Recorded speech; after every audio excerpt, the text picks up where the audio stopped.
Every enlisted sailor's first Navy contract is structured to ensure they complete one sea tour. The length of the overall contract is variable depending on the amount of schooling required before the sailor can fulfill their at-sea billet, but the time to complete that sea tour is relatively constant. The end of the first sea tour is the earliest opportunity to get out of the Navy. This is when a sailor must first consider what getting out of the Navy would look like for them and how it aligns with their personal aspirations. They can instead choose to re-enlist at some point before the end of their contract, giving them enough time remaining in the Navy to rotate to a shore duty. This cycle repeats between sea and shore rotations over and over again until eventual retirement. Shore duty and senior sea tours can have benefits and some obvious negative aspects. In this episode, we will discuss what these transitional periods are really like to help inform the decision everyone in the Navy will face at some point, staying in or getting out. Dive! Dive! Code red in forward compartment middle level. Torpedoes in the water! No, I never have thought I was smart. I thought the people I dealt with were dumb, including you.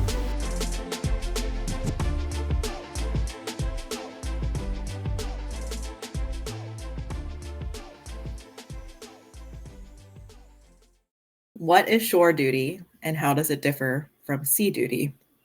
Shore duty is just it's essentially a Navy built-in R&R for an active duty sailor, with not so much of the R&R because you're actively going to work, but you're not going to sea. You can work in an environment where you're home with your family. You go to work in the morning, you go home at the end of the day to your house, apartment, whatever living situation you have set up, and that's pretty much it. Once your sea duty tour ends, then you'll rotate to a command where you're stationed on shore, but you won't be part of the team that deploys. You have 3 to 4 years where you're literally just going into work. You're working in a building. There's rotations of where you could go. You could be working at a maintenance facility. You could be teaching a lot of different instructor options. Recruiting. You could be an inspector and inspecting the ships that are currently out. There's a lot of options that the Navy has that are also on land, and they rotate you out so you don't get burned out. You're getting a lot of training. You're doing your job on a military installation on a Navy base, and you're just making sure that the base is completely safe and taken care of and completing whatever mission you have at shore. Sea duty and shore duty are different, but each is necessary. I've been able to do a lot of things and been able to use what the Navy has given me throughout my career. If you go recruiting, you're not getting rest and relaxation, that's for sure. It's just like going to sea, except you're on land. It is very, very treacherous. But I did get picked up for a commissioning program. So in that commissioning program, I did get a lot of rest and relaxation, came home early from school and whatnot. And that was more of my shore duty than recruiting was. So Recruiting is one of the only shore duties that everyone in the Navy can do, regardless of rank or rate. With over 4,000 recruiting billets and some carefully constructed guarantees, many sailors willfully choose to become recruiters after their first sea tour. A medium station will at least have 5 recruiters. A big station is going to have 10. Yeah, so think of every big city will have at least one big one. Yeah. Every big city is going to have one big one, probably 2 medium ones, and then on the outskirts, probably a couple small ones. So recruiting is a pretty typical shore duty that a lot of people will get. The shore duties that are available to you do depend on your rate. There's a lot of instructor billets for shore duties where you'll go teach the A or C school of your rate or even a cross rate potentially. And then like for nukes, there's many, many, many billets through the nuke pipeline where you go teach A school, power school, or prototype, which is kind of the short straw. There's not really any billets that are not those things or recruiting other than not being assigned to the sub, but being repairing it, like being on a, or like if you're really drawing the short straw on a tender out of Guam. Tenders do technically count as shore duty time. However, you keep your sea pay. So that's the perk of, if it's even a perk, that is the advantage of going to something like a tender for your shore duty, is that even though you're still out on the ocean, your time at sea and your sea pay continues, which increases based on time. So some people will come back for their second actual sea tour, having served on a tender. and they make a bunch of money because their sea pay is substantial at that point. That's one of the downsides of shore duty in general, is that you lose quite a bit of pay. They do pay you more for being on sea duty, and they pay you more if you get things like pro pay for being a nuke, and lots of those extra monies go away when you go to shore duty. Unless you obla serve, which is when you go to shore duty, you say like, I will go back to a submarine after or carrier after the shore duty. So they let you retain your specialty pays with the caveat knowing that when that is over, you have to go back to a ship. Your seashore rotation, not just your available shore tours, is/was/used to be different depending on rate. And so it was possible that if you had specific high demand rates, you would have an extended time at sea and a slightly shorter shore rotation overall, if you look at in the grand scheme. And so when you're picking your job pre-Navy, you are picking your shore rotation. What shore tour options are available to you? Is it just going back to the place that trained you or recruiting? Maybe.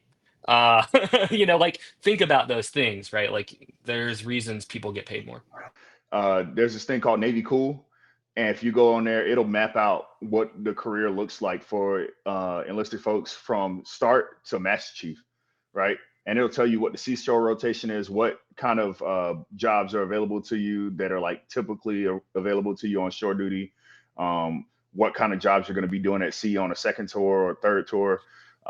So it's a pretty useful tool. We normally give it to recruits when they're coming in. Some of them look at it, some of them don't, and then they figure out that way, kind of what it looks like. The other side of that is, so Cool itself is just a DoD-wide program. Oh, okay. You have Navy, Air Force, Army, whatever, right? Put the branch in front of the word cool. But it also allows you to do like additional training that is kind of was in the wheelhouse of your job. So for mechanic, right? I was a mechanic, say I wanted to get out and I wanted to do more mechanic-y shit. Well, I can use Cool to get training paid for like certificates and other stuff like that. Joe saying anything about being a mechanic in a sentence is nuts. I mean, he was a mechanic. He was an RPO. He was an RPPO. Jimmy, I think I've done more mechanic shit than you have, because then you went to be a recruiter. I stayed a mechanic for 3 years, so suck my.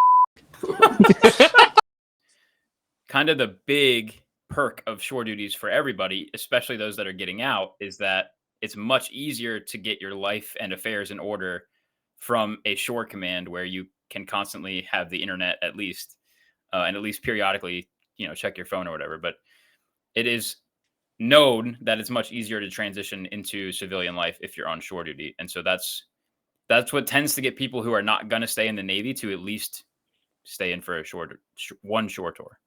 And then something that we've had a lot of questions about is going to school while you're in. If you're someone that joins the Navy or the military with the intention of getting a degree or starting a degree while you're in, that is much more difficult, sometimes impossible to accomplish on a seagoing command. And so typically people use that as a perk on shore duty as well, is they'll have time to pursue whatever education they're interested in. What does it mean to re-enlist, and what are the benefits and consequences? You're just adding more time on your contract for normally some kind of benefit, right? So for nukes, it's going to be money. Outside of that, I mean, I don't see them as consequences necessarily, but I mean, the biggest thing is your time, right? Like you're now giving more time to the Navy in exchange for money or for security or whatever the case may be.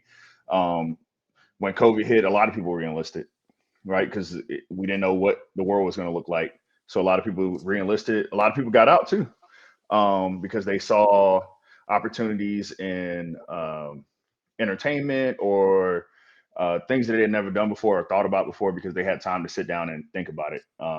So it's kind of a double-edged sword. You're getting something, but you're giving something. That's always the thing when you're dealing with a big entity like the Navy. So yeah, the money comes in a form of a re-enlistment bonus, and those bonuses can vary wildly depending on when and who you are. And where, true. So that's the money that Jimmy's talking about. re-enlisting, you technically get discharged from the Navy, and then you sign a new contract. So it isn't like extending would be adding time onto your current contract, which is a thing that you can do also. Those typically don't come with any monetary perks that I know of. Times may have changed. But re-enlisting is you sign a brand new contract for X number of months, which is just the way that the Navy does it. And then you get your re-enlistment bonus if you are eligible for one. And there's a whole bunch of variables that go into the formula for calculating the maximum bonus you can get. I don't understand, never have understood that formula. If you're a nuke rate, you, especially now, will almost definitely cap that out and get as much money as Congress has let the Navy give you for a re-enlistment bonus. Well, the thing I thought about immediately on that is, I think you and I, maybe there's somebody else, we kind of got the short end of the, that's the technical term for it. Because when you re-enlist, it can add time to your current time and rate that goes towards your advancement. And I think the way it works is if you re-enlist before January 1st, it rolls back to like mid-year, July, right? And then if you re-enlist before mid-year, it rolls back to January. Basically, you can get an extra 6 months on your time and rate. Well, Kenny and I were supposed to re-enlist sometime in like November or something, and then it might have even been earlier than that. I think it was. I think it was September. The YNC at the time just kept kicking the can down the road and screwed it up. And we re-enlisted January freaking 15th. My package got submitted in time. I was going to re-enlist in September. And then I got kicked back because they spelled my name wrong. And then I had to wait until mid-January. They're like, just wait and do it with everybody else. Okay. Yeah. I didn't know. Right. And neither did I. And then, a couple months later, I find out like, oh, you missed out on a whole 6 months of time and rate. Yeah, but the good news is we didn't get to miss our re-enlistment ceremony, which was sitting in the wardroom and signing a paper. Right. Thankfully, we all did that together. Yeah. One thing that is, I want to kind of key in on that. So you are legally discharged from the service, and then you do sign back up just like you did at MEPS day one, right? And so, especially while you're in, you're going to be coached to keep doing that thing that you already do, that rate you already have, the branch you're already in, the job you're already really good at. I do know some extremely rare instances of people actually completely switching either a rate when they re-enlisted because they were forced to or chose to. And then that's going to alter your monetary, feedback loop from that whole thing. And there are people that also choose to switch branches. Like I know one guy that did that. Beyond just like going reserves or whatever on the way out, if you just want to do a traditional re-enlist, you can also use this as a career pivot point. So that's something else to think about. We've had this question in the comments before, so I want to make sure we talk about it. But Jimmy, can you talk about what the actual differences are between a re-enlistment and a star re-enlistment? So the star re-enlistment gives you rank and money. It same type of deal, right? It gives you 6 years instead of 4, which is a normal re-enlistment. Normal re-enlistments are between 3 and 6. Most people choose somewhere around 4. But the star re-enlistment is guaranteed to be a 6-year contract for rank and re-enlistment bonus. So with the rank part, right, like you instantaneously get paid E5, which is pretty good. That's the only star re-enlistment, right? E4 to E5? No, E4 to E5. I thought you were going to say if nukes were the only ones to do it. I was going to ask that too. Yeah, other high demand rates also have it. So like FTs on surface ships, they get star re-enlistment bonuses and stuff too. Well, it's dependent on your rate, but I know some E5s are able to do it. Oh, I don't know what rating it is. To get E6? I don't know if it's to get E6. I just know, like, I literally pulled it up and it says right here, be a PO2 or PO3 on a first enlistment. Oh wow, okay. So we've talked pretty extensively in the past about the perks of making E5, right? And that does vary a lot, sub versus surface, actually. If you're in the surface world and you are not an E5, you're in pain. So. Yeah, Joe brings up a good point. At most commands, you are also not eligible to even ask to receive BAH. Well, you're not eligible automatically to receive BAH until you're an E5. That's housing allowance. So it comes with a substantial pay increase in the form of automatically being eligible for housing allowance. You over double your cash. You go from Yeah. getting paid like a paltry amount to being a Livable. decent amount. Yeah. Yeah. And I know, like I said, like at least surface life, you live on the ship. So it's a difference of that. What are the biggest obstacles to getting out of the military while you're still in? All of them. The military. The military is the obstacle. That's what I was Yeah. going to say too. The military is the obstacle for sure.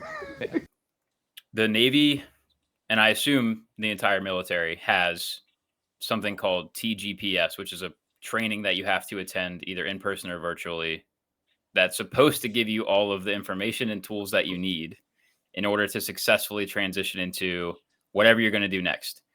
That program, at least I can speak for myself, the program that I went through was dog shit. I got almost no information that was actually useful. It was a lot of like re-assimilation training about you're not going to be in the military anymore, so you're not going to know what to wear. Like dumb shit like that, where they think, I guess some people need it, but they don't ever. Really shitty resume advice. Yeah, very bad resume advice. They make you write a resume. There are some good tools that they tell you about for those types of things, but it only goes as far as you know to take them at the time. Most people, when they're going through TGPS or TAPS, as we called it, like they don't know what job they are even going to apply for. And so writing a resume to an unknown audience is just nothing more really than filling out a coloring book. Like, great, that's a resume, but it's not going to help you, most likely. And they don't talk about things like healthcare, finances, the things that are going to really impact your life immediately upon separating is largely glossed over in that program. And they're much more concerned that you turn your resume in on time and that you get the paperwork signed and get your certificate that you completed TGPS. So we're going to dive into some of those things so that there is good information to be found somewhere. But that process that they have set up is a pretty bad one. At least it was at the time. I think like the biggest obstacle, I mean, I jokingly say the biggest obstacle was the Navy, but that is also true because there are, as we've spoken to, some legal requirements. Like there are things they have to do, and no singular person in any way has any incentive to help you get those done. Very true. At all. And if anything, they have a million incentives to be in your way, right? So, like, you're legally supposed to have a required amount of time on shore to transition out. And, like, I didn't get that. And that wasn't even that uncommon, right? Yeah, I've we seen had that a people lot. force extended beyond their contract because we're in the ocean, deal with it. You know, so I truly do think the most difficult thing about the process of getting out is that you're given this extremely formulaic, great on paper process, and then in no way enabled to execute it. Yeah, and if you're a square peg, you're still going through the round hole. If that program does not work for you, too fucking bad. That's what we got. And no one around you got out. Everyone around you is in the Navy, and so they can't really offer you any true real life guidance about what it's like getting out because they fucking haven't. And while you're doing TAPS, you're still doing your other job, right? Well, you're not supposed to be. That's a good question. Yes. You're supposed to be But given you are. time off to only focus on TAPS. Yeah. That is not always followed, especially if you're, and this is one of the things I had in mind when I talked about the advantage of getting out of the Navy from shore duty. It's much easier for a shore command to give you time off during the day to go do TAPS. But when we were on the submarine, the guys that were going through TAPS then came back down to the boat and did their job. They came down and were doing maintenance and all kinds of stuff on their way out of the Navy. It's crazy. You're not even supposed to wear a uniform to TAPS. That's how much big military is like, give them this time off. And then commands are just like, yeah, put your fucking uniform back on and get down here. That's cute. Now cross the quarterdeck and do your job. My separation date from the Navy was October 16th, 2022. I sent this message November 1st because I still had yet to receive a DD-214. I still had not received my 60 days of accrued leave I was still in back. I still hadn't received my final check.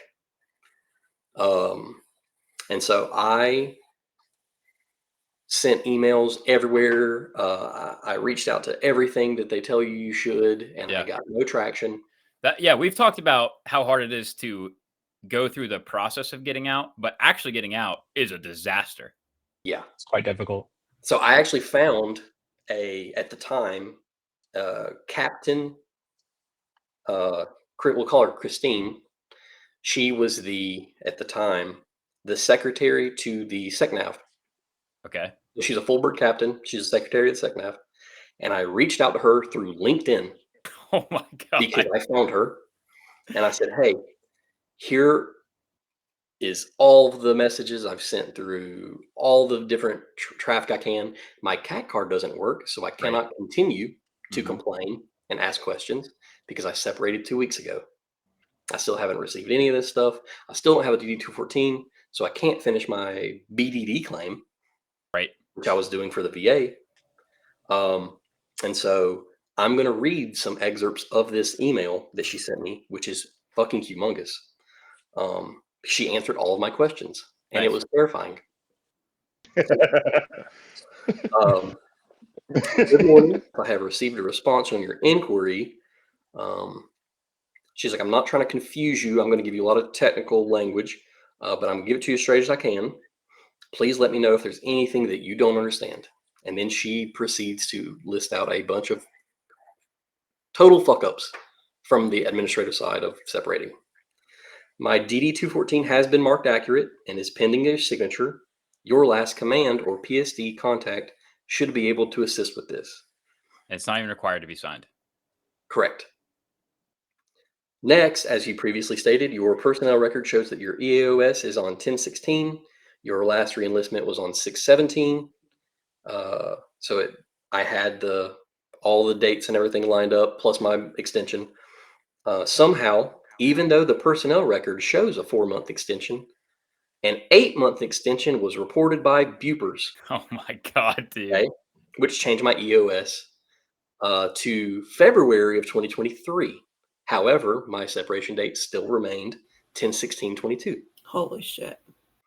So it says, regarding your leave, your balance at the end of August was 60.5 days. All of it is to be sold back. This is also what is shown on your DD-214. Blah, blah, blah. So that was good, but I can't get it because my DD-214 has to be signed. Yeah. And it doesn't. Here's another one that was alarming. There is no strength loss currently pending in NSIPs for you, which is a because they thought you were there till February. It says, in other words, you are not yet showing as a separation in the pay system due to the 8-month extension that was improperly reported. Oh my God. As a result, you'll receive an active duty paycheck of blah in November after my EAOS. Did you? I did. It was $3,600. Oh my God, what a shit show. People are listening like, oh, you got an extra paycheck. No, they're coming for that fucking money. Yeah. Yeah. And so this will offset the debt after the strength loss and blah, blah, blah. And it says you will be owed some final pay after that check for whatever it was. So they were going to take your leave and take it off that paycheck? Yes. But then I was still going to receive a remainder check in November for like $600. Right. For the rest of it. Yeah. And then she closes with, I hope this gives you some sense of relief. I apologize for any administration error. Not sure how or why that could have possibly happened, but I'm glad you caught it and started asking questions. Then she went on to say, please keep a close eye on your LES and paychecks for the next month or two until this all settles out. I'm standing by if you have any other questions. So we went back and forth from November until December 27th, 2022. God damn. What's crazy is that all that information should be given from your command. Like they should tell you, here's what your personnel record says. Yeah, they know all that. Yeah. This random human that he reached out to who has never heard of him in his life could just look it up. Yep. Even if he didn't send it. You know, like it's there. And But that's not even atypical. I separated in December. My DD-214 came incorrectly, but it came in March. And then I had to send it back to get fixed. I didn't get paid for my move when I separated because they told me that I was good to go, and I wasn't. So yeah, it's a nightmare getting out. And you need your DD-214 to do anything that a veteran status like allows you to do. You can't do any of that shit without a DD-214 because they set your military ID to expire at your EAOS.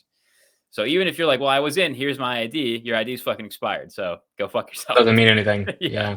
Yep. That is another administrative burden is you have this impending deadline if you choose to get out. And on that day, you lose all access to every system that you need in order to do the administrative work to get out. That's right. Yep. And you've never been given time or access to these various things. And then not only, that, but you have some other things like you're probably freaking out about losing your income and your housing and your insurance and everything else. But it's very, very, very difficult to process all the admin side of it on purpose. And the closer you get, the easier they will make it to stay in. That's right. It's much easier to say I'll stay in than it is to go through all those hoops to get out. Before I walked my last signature and like took myself off the boat, they were like, "Are you sure?" I mean, like literally, I'm minutes away from being like, yeah, for the last and time. they are literally like, "Listen, man, there's still time. There's still time. You don't have to do this. You can back off the ledge."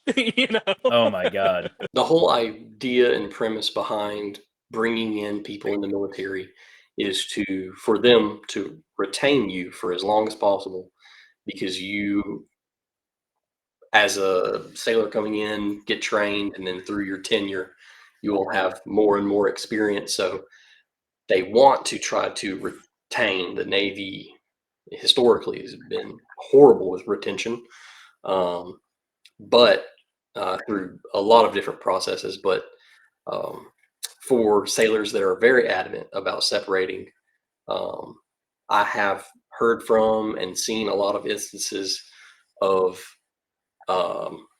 they're getting out, they can figure it out. So the process to get out obviously is going to have its own obstacles. You have to be medically cleared. You have to, basically the same way you show up to a boat, you do your check-in, you will be doing a check-out to make sure you're turning in everything that you need to turn in or relinquish. But the medical part is very big. And that's, if anyone's ever comes to that point in your career, that separation, like medical interview and then physical, that process, that's the last chance you have to get anything that you think might be service connected that's ailing you into your medical record if it's not there already. And it's the last, it's the Navy is required to make sure that all those things that are already in your medical record are handled before they're allowed to separate you. And so when you go through that process, you should be a squeaky wheel to make sure that your records are in order to help you when you get out. One other thing I want to mention is that if you're a person who's going to or thinks you might have a VA disability claim down the road, you can start that process while you're active duty, and you should. It makes it much easier down the line. You really, really, really should. Yeah. Joe, can you talk about the transition to reserves?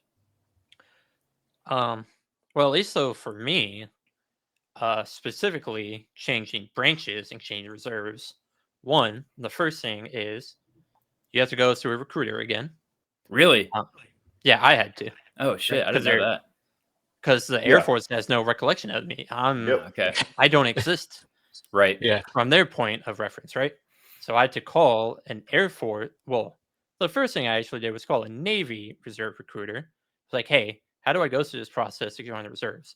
And he basically told me to go fuck myself because I was a nuke. And he's like, I don't want to have to deal with all this because you're a nuke. I was like, okay, cool. Fuck you too. I'll call next door. Yeah. Called the Air Force recruiter. And he was like, fucking come on down, dude. We got anything you could fucking dream of. Just get your ass over to the office. I was like, sweet. That's the kind of enthusiasm I want. Joe, did you ever consider just calling a different Navy office, considering we just said there's thousands of them? No, because I Nope. wanted to stay here. No, he didn't. Oh. That was the whole point. I wanted to join a unit here in Okay. where I live. Listen, someone instantly gave him the enthusiasm and respect he deserved. I want to make sure we talk about it because I think that going from active duty to reserves like seems very difficult, but it's a pretty good avenue for a lot of people. And it's no one really talks about how to do it or what it involves. So what happened? What happened after you did that? For me specifically, so the kind of the short of it is, one, the recruiter has to give you some type of paperwork saying, hey, we have a position that can be filled by XYZ, right? Whether it's rank, billet position, whatever. You have to be able to meet that, right? They don't make a position for you. You have to find that position that you are eligible to fill. And so you may have to move if you want to do that. Yeah. But like I said, I was adamant about staying where I live. So that's why I was kind of very headstrong of, well, if the Navy don't want me, I'll see what the Air Force got. But I was kind of thinking Air Force anyway. So he gives you that, right? He says, hey, we have a position for an E5, E6, E7, whatever.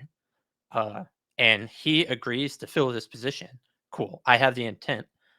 You go back to your Navy CCC, Command Career Counselor, and you have to go through a special request process of basically saying, I want to separate early from the Navy, and I want permission to leave this branch to join another branch, because you do all this before you hit your EAOS. Okay. Or at least that's what I did. Because if you wait to do it afterwards, you have a break in service. Right. Makes sense. And you have to go through like MEPS again and blah, blah, fucking blah. Oh, fuck that. So yeah, but my whole point was I wanted to get all this done before my EAOS. That way I didn't have to jump through all these hoops again. So I got that paper from the recruiter. I did my special requests through the Navy. And it's 2 separate ones, which is the dumb thing. You have to do one to separate early. Oh, no, sorry. You do one to change branches, and then you do another one to discharge early. So I changed my discharge date, which was originally August 27th, to August 26th. Oh. That way I left the Navy and immediately hopped on a Zoom call with a major from the Air Force, did my enlistment ceremony, because he was like visiting family in New York or some shit at the time. So he wasn't even in the area. But we did a little Zoom call, and they're like, all right, cool. You are now part of the Air Force. Your Zoom enlistment blows my fucking mind. The Air Force recruiter finished up the paperwork and whatnot, and like, boom, that was it. Yeah. So it wasn't difficult. Yeah. But you have to go through like 3 different routing processes because you have to ask permission to do these 3 separate events. What are some of the perks of doing that instead of just getting out and becoming a civilian? Well, or just staying in. Or just staying in, sure. Yeah. Well, so for the reason why I specifically did it was, 1, I wanted to change careers. I wanted to stop being a mechanic because 1, I suck, and 2, I fucking hate it. Good reasons. But I also just wanted to work. I've always been an IT computer person to begin with, right? And the easiest way to really do that for me was just basically get a fresh start, military wise, right? Drop the Navy, get the fuck away from it, go somewhere else, and just try to like start fresh, build back up, right? But what do I actually get out of it? Well, 1, I get paid to do the easiest job I've ever fucking done in my life. 2 days a month. Yep. Right. What you keep healthcare? Keep track care? So, well, that's another thing is reserves do not automatically get entitled to any type of healthcare. Okay. You have to sign on. I'm signed on to TRICARE Reserve Select, which is like $50 per month. And it goes in 2 months premiums. So you basically sign up every 2 months. Okay. If anyone's watching that has only ever been in the military, that's cheap as fuck for health insurance. It's weird. Yeah. Yeah, I don't know why it's 2 months, but that's what it is. And then dental is like 20 more bucks. Right.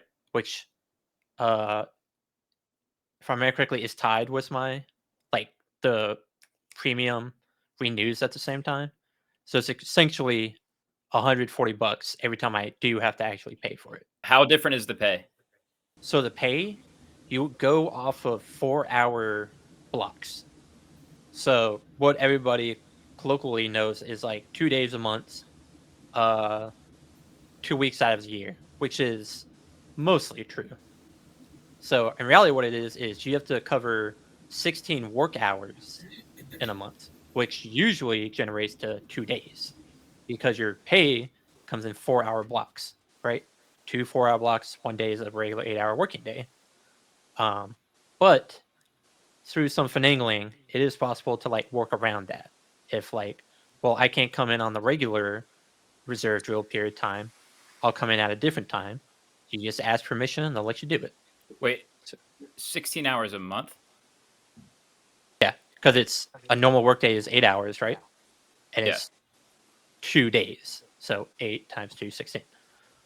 But that I'm talking about the 4 hours because if you look up your pay chart for the reserves, it is broken down into 4 hours. So you take that number, multiply it by 4. That's how much you actually get paid. Gotcha. So for the 2 weeks, it's not literally 14 days. It is 15 work days. So it's actually 3 weeks. That makes sense. But everybody says 2 because 15 is really close to 14. But it's not 14 calendar days. It is 15 working days. It's a better sales pitch to say 2 weeks, though. Yeah. So that can drastically change things. Luckily for me, I do it in the summer when school is out. So this last year that I just did, as soon as school was out, a week later, I was doing my annual tour, which is what they call the 2 weeks of drill, right? And you get this weird payment scale that is between active duty and between the reservists. You will literally make more money, but it's not the same as if you were just straight active duty. Right. So it's this weird middle ground. It's still decent amount, at least for me. And plenty of time to have another job or go to school. Yeah. While you're doing it. How does your current reserve time affect things like retirement eligibility or any other benefits? So if you were active duty before you went reserves, that active duty time still counts, right? So I was active duty for 9 years. So I still have whatever 9 years of points translates to, because reserve system doesn't really go off days, it goes off of points, and you can earn those points in different ways. Like every drill period you do every month will get you a certain amount of points. Doing your annual tour gets you a certain amount of points. I think the minimum you're supposed to get is 52 a year. But basically, so a reservist, if you do 20 years in reserves, you're not eligible for retirement because you won't have actually earned the amount of points active duty does for 20 years. Because active duty actually goes under the same scheduling system. It's just that nobody thinks about it that way. Because nobody in active duty gives a fuck about points. Yeah, 20 years gets you the points. Yeah, but so for me, I have 9 years that are good, so I really only need to make up 11 more good years, which my master sergeant helped me did the math. It's going to be 14 or 15 years of straight reserves if I do nothing else special. Now you're capped at 75 points a year or something like that if you're not deployed. But if you are deployed, so you become Title 31 orders, I think, then it goes back to a 1-for-1 day scale. So active duty. Yeah. So every day that you are deployed is another actual day towards retirement. So it gets a little wonky, and there's math involved, so I can't remember all this shit off the top of my head. But you have to look up the schedule to fully understand how all the math works out. I know things are wildly different in the year 2024, but in the year 2008, 30% of the Air Force's deployed forces were reservists. Yeah, being a reservist doesn't mean you won't deploy, for sure. No, well, kind of like he's saying, one, it depends largely on what your job is, Yeah. and two, what unit you're a part of. Okay. Because what they also do is they don't take whole units. It's not like, oh, your entire air wing is going to go deploy. It's like, hey, we need 20 people of this job. Like, Joe, you do you want to do it? Do you really want to go? Anywhere in the whole fucking world. But what they usually do is, hey, we have this one unit in bumfuck nowhere that doesn't actually do anything of significance. We're going to take all of those fucking guys to fill this 20-man pool, and we'll get the other 10 from another unit. So that unit that's still stateside gets cannibalized to like skeleton crew. And the rest of them go to Kuwait or Iraq or wherever the fuck. Wherever. So yeah, there's a lot of nuance to that I don't fully understand, nor can I specifically talk about. What advice would you give to someone who just got out of the military or is transitioning out of the military? Transitioning out, I would say take notes, keep every bit of medical documentation you have, make sure to sterilize your separating, separate early. I don't care what your command says. Start your process early. Anyone getting out, there's a lot of resources to help people get out. Actually, I'm a mentor in ACP. ACP Connects is a program that matches a veteran with a like service active duty person within their last 6 months, and you mentor them for 12 calendar months. So you will be there during that process for someone, and you basically, during the interview process to be a mentor, they'll ask you what you did in your career, what you want, like if you want to help same in rate, if you want to help out of rate. My last mentee was an electrician's mate on subs. And so I walked him through the separation process, gave him the same contact info that I had to dig out and find on my own to make sure his stuff was good. He was able to separate on time. He was able to get his move scheduled on time, just kind of using the resources of the stuff that I had to find out on my own.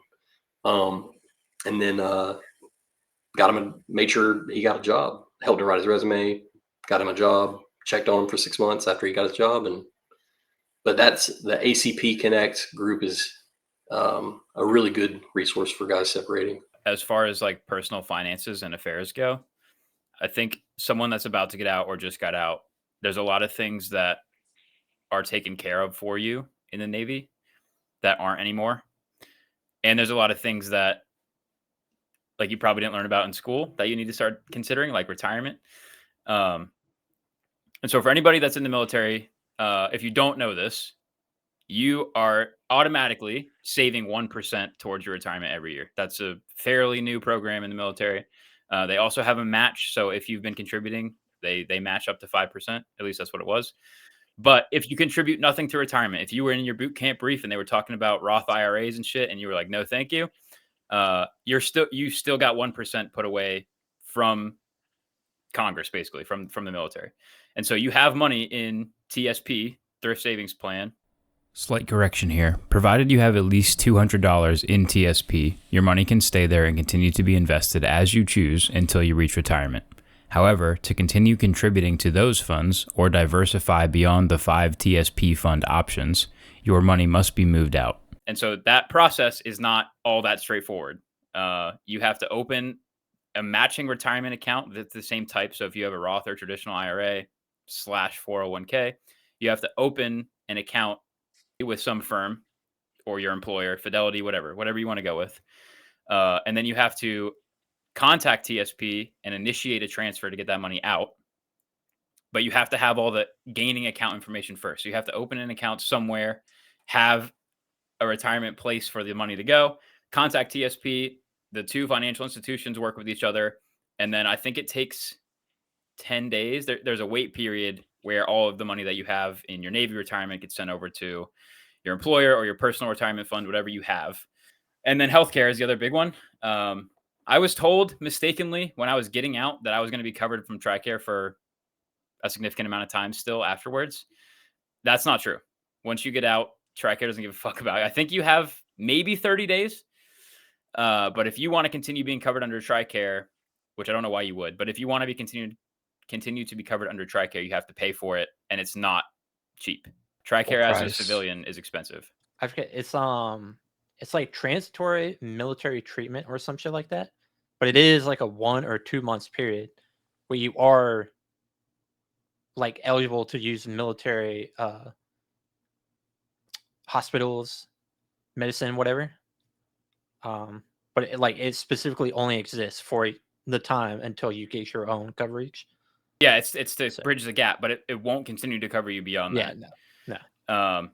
And then shopping for health insurance, if you have to go through like the marketplace and your employer doesn't have health insurance, can be a fucking nightmare. You have to catch it on an open enrollment period. But you should know that getting out of the military is considered a major life event or something like that. And so you can enroll in marketplace insurance because you lost You your meet job, a mandatory qualifying event. Yeah, qualifying event. That's what I was looking for. And so just be aware that all the things that were handled for you, like your retirement and your healthcare, aren't anymore. And you need to go through the steps. And if anyone's watching and needs help going through those steps, feel free to email toofast2fastpodcast@gmail.com. And one or more of us can help you with whatever you're dealing with. But that's if you can't find a job immediately that has those benefits, which Lucas recently went through a job hunt. So can you talk about all that? So I've done 2 job hunts since I got out of the Navy because I'm on my second job since I got out. Condolences, but also congrats. Oh, thank you. No, I left the first one on purpose because we moved. So let's see. I got out of the Navy I went on terminal September 15th-ish and pretty much started applying like right then and there. And I got hired. It took me a minute to get a job. I was being a little picky. I mean, I had the finances, I had the setup to be able to be picky. And I got hired right around Thanksgiving. So I mean, it took me 2 months all I did all day for 60 days, more or less, was interviews, crews for other applications. I mean, I was pretty diligent about it. I wasn't necessarily just like sitting around waiting for something awesome to come around my way. And it was stressful at first because part of the reason I went in the Navy was I was like, I don't know what I want to do with my life, right? And I knew that I wasn't going to stay in the Navy regardless. Not to mention they were kind of had their foot on my throat on my way out. So that was fun. You want to talk about it? Do I want to talk about it? What, you think my therapist? I'm just kidding. That's what I use this for. Yeah, who needs group therapy? He wasn't there for that powwow we had where we all had like the heart to heart with each other. Yeah, true. Oh man, I missed a bunch, didn't I? I knew I wasn't going to stay in the Navy, but I wasn't quite sure what I was going to do after the fact. So a lot of my hemming and hawing was just like cruising the internet. Like, what do I want to do with my life? And it made the most sense and I was constrained to a particular area. I think a lot of folks who get out of the Navy who are, the world's their oyster and wherever they want to go, they don't really care. Just like throw a dartboard. That is significantly easier. With price range, job type, whatever. There's so many more options. I could also see it being a little more overwhelming because now you have just like such an influx of like input to trying to sift through. Whereas I was looking in like a 30-mile radius and I knew I wanted to live right there. So actually we'd already moved. I was living there and looking for a job there. And so, yeah, it's a lot of time on like Indeed. And then, you can only scroll through Indeed like so many times in one day, or all the other profile websites. Did you ever get contacted by a headhunter or a recruiter? I did, but I was like, you guys are a bunch of schmucks. I know you guys are trying to sell me snake oil. I'm not interested. The Lucas Group and all those people, yeah, they were like, we want you to come sell solar wind to I don't even know what the heck they were trying to get me to do. So I did, but I never ever pursued it. But yeah, that's just something that will happen to you when you get out. and I still get them. you make it public that you're getting out as a former nuke, you depending on the job market, you're a pretty hot commodity. And there's like firms set up specifically to find Navy nukes and get them employed. Yeah. I had talked to enough people because a lot of people do it. And I talked to several folks who had gone through that route and kind of gotten shafted one way or the other, or the job really sucked or whatever. And so I had enough feedback from other folks that I knew I didn't want to go that route. But I mean, I remember I would go on Google Maps and just like look at businesses in the area because it's hard to know like what is out there. Yeah. And that was like something that I got hung up on for a long time. It was like I would hear somebody, they're like, I'm the creative director of snack foods at Netflix. I'm like, who the hell like knows that job exists? Yeah. And so that was kind of like hard to wrap my head around, and I still quite haven't done it. So I just kind of stuck to like what I knew. I was like, okay, I know maintenance, I know that kind of stuff. And so that was kind of the vein that I was looking in. And I got hired on at Raytheon, a subsidiary of them, as one of their maintenance managers. And so it definitely was not a struggle. Well, when you were going through interview, you can even just talk about just that one if you want, but when you're going through the interview process and like all that, what kind of I guess advice would you give for people who have a similar background to go through to optimize that process? I think a lot of people when they see, so like one strength that you have is a lot of people when they see your resume in the military in general, but then specifically, you know, nuclear background. I know that's not everybody who listens to this podcast. But most folks, when they see the military, their ears perk up. And so play that to your advantage. And well, so what do you mean by optimize? Like, I was thinking about like, I was an LPO once, so I have leadership experience of these 12. I led a team of 12 through blah, blah, blah. Like, yeah. I think there's a way that you can take, and there's guidelines for this out there.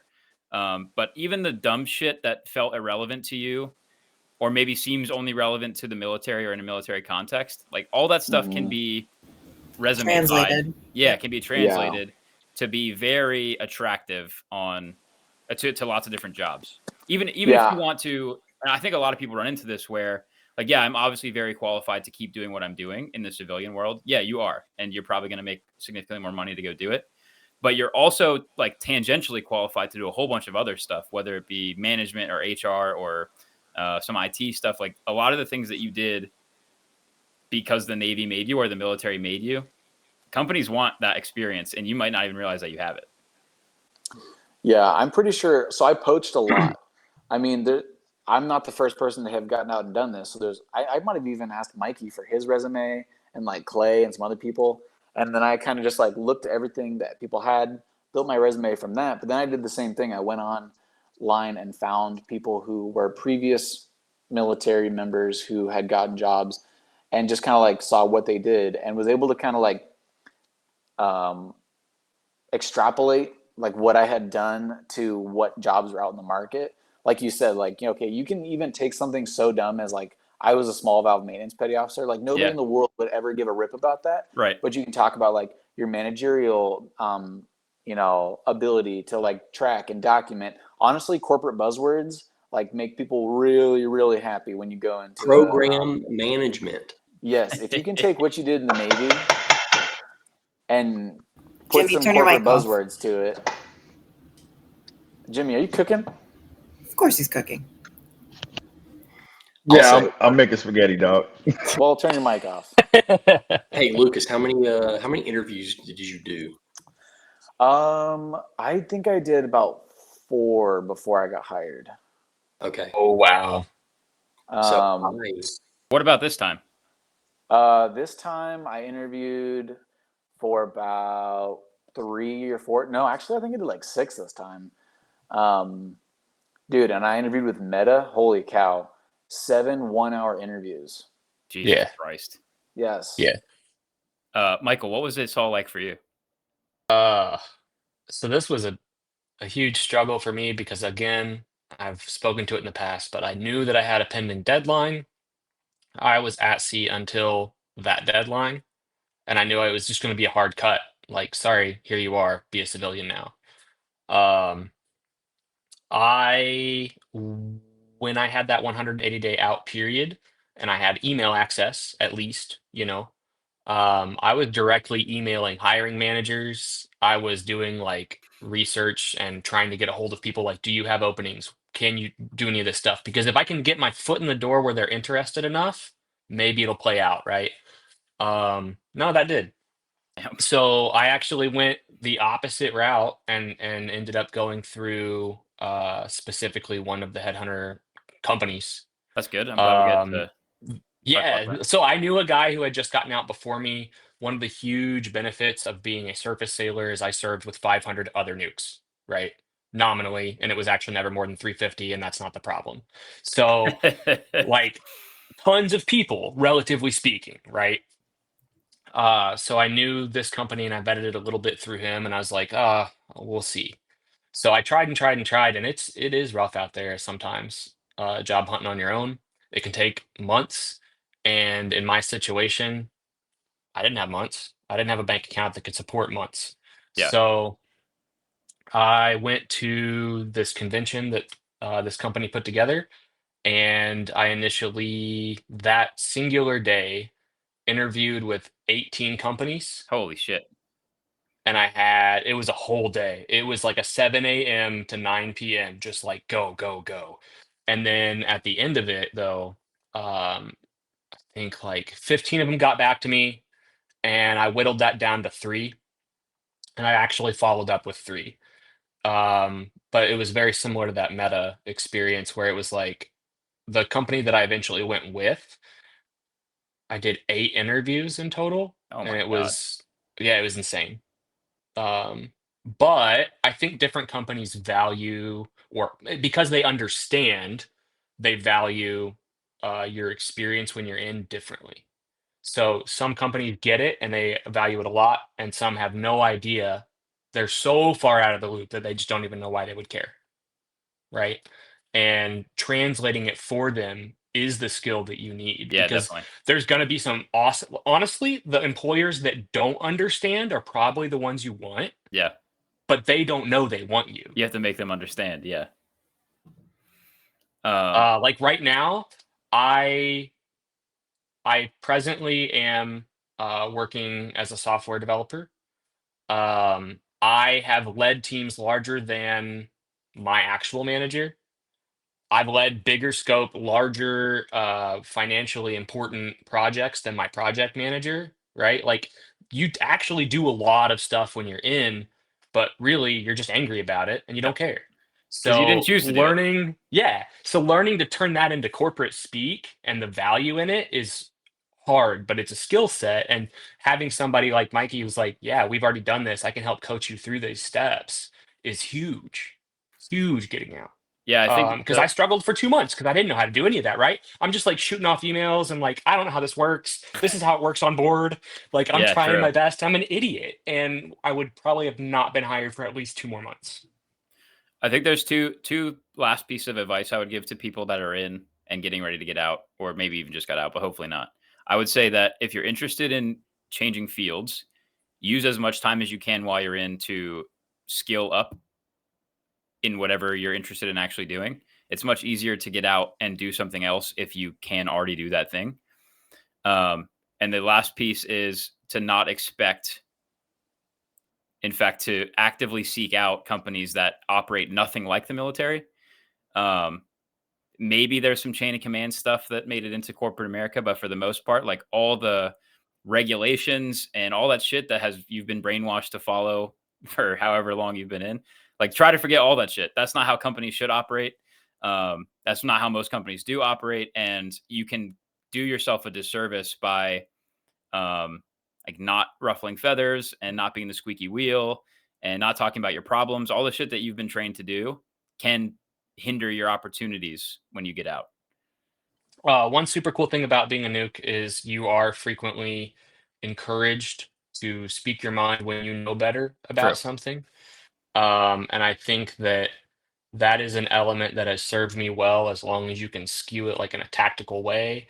because what I can often do, like the back of my mind is always going to be programmed by the nuclear Navy as much as I may or may not hate it. Yep. So, But I think that, at least for me personally, I've found a lot more benefit in being programmed by the nuclear Navy instead of the Navy.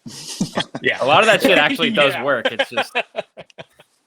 Look, Rickover and I aren't besties, but he had a few ideas. Right, exactly. But to that point, like there's gonna be things like that like trigger in the back of your head where you immediately, maybe you're not gonna do an entire after action report and do a critique, right? But you as a nuke, like you recognize like, okay, that wasn't gonna go well. We need to have an answer to prevent it.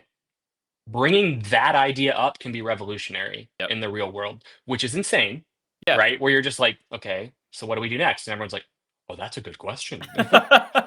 Well, duh, you know? So like you truly don't understand or value yourself enough when you get out.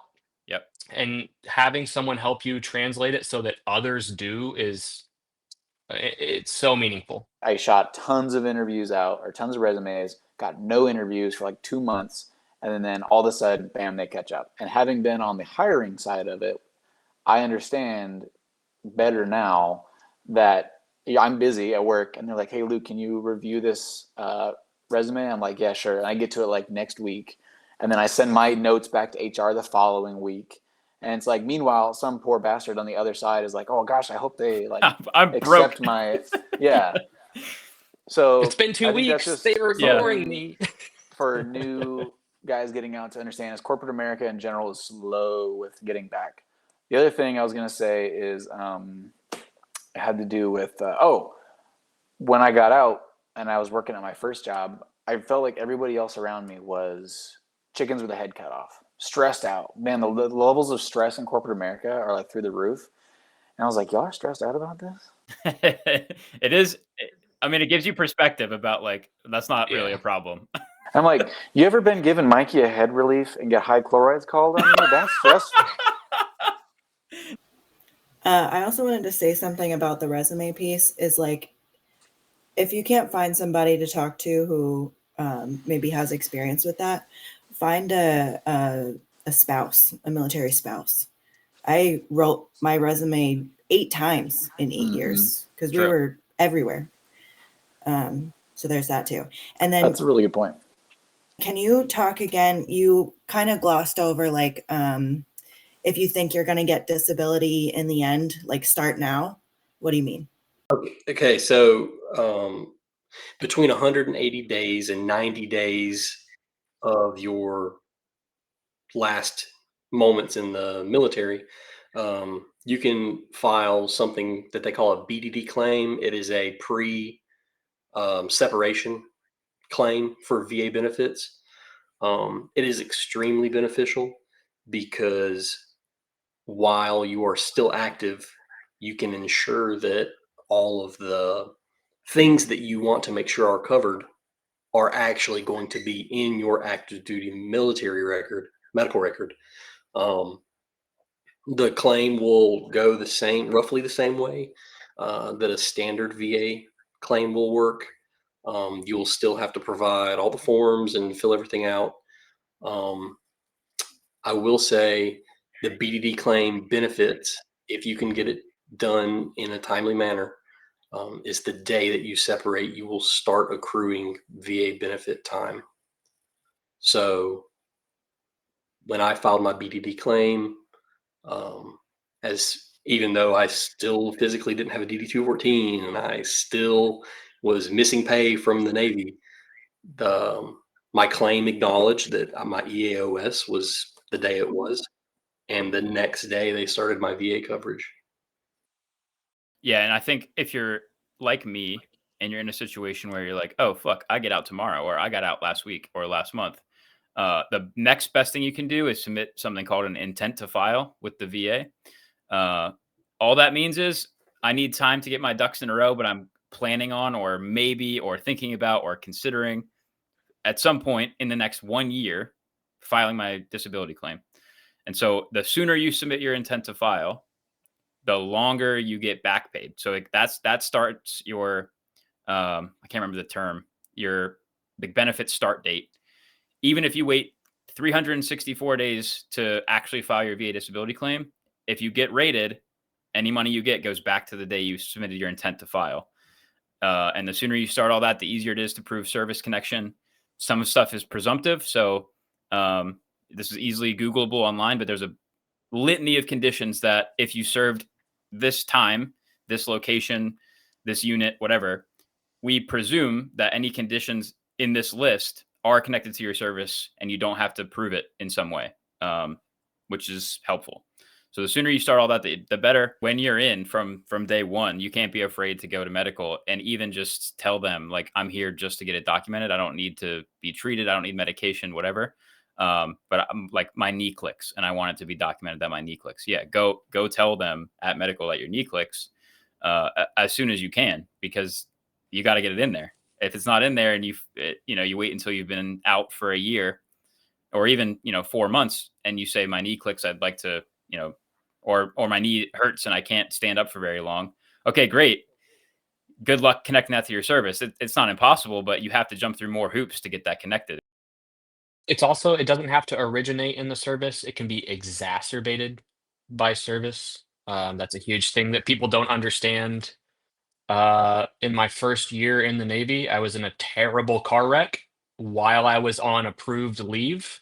They did an entire investigation and found that I was not in any way at fault, that I was just on leave as expected. I had papers in my pocket when I showed up to the hospital, right? So everything from that car injury is considered service connected. Joe, can you talk about the GI Bill?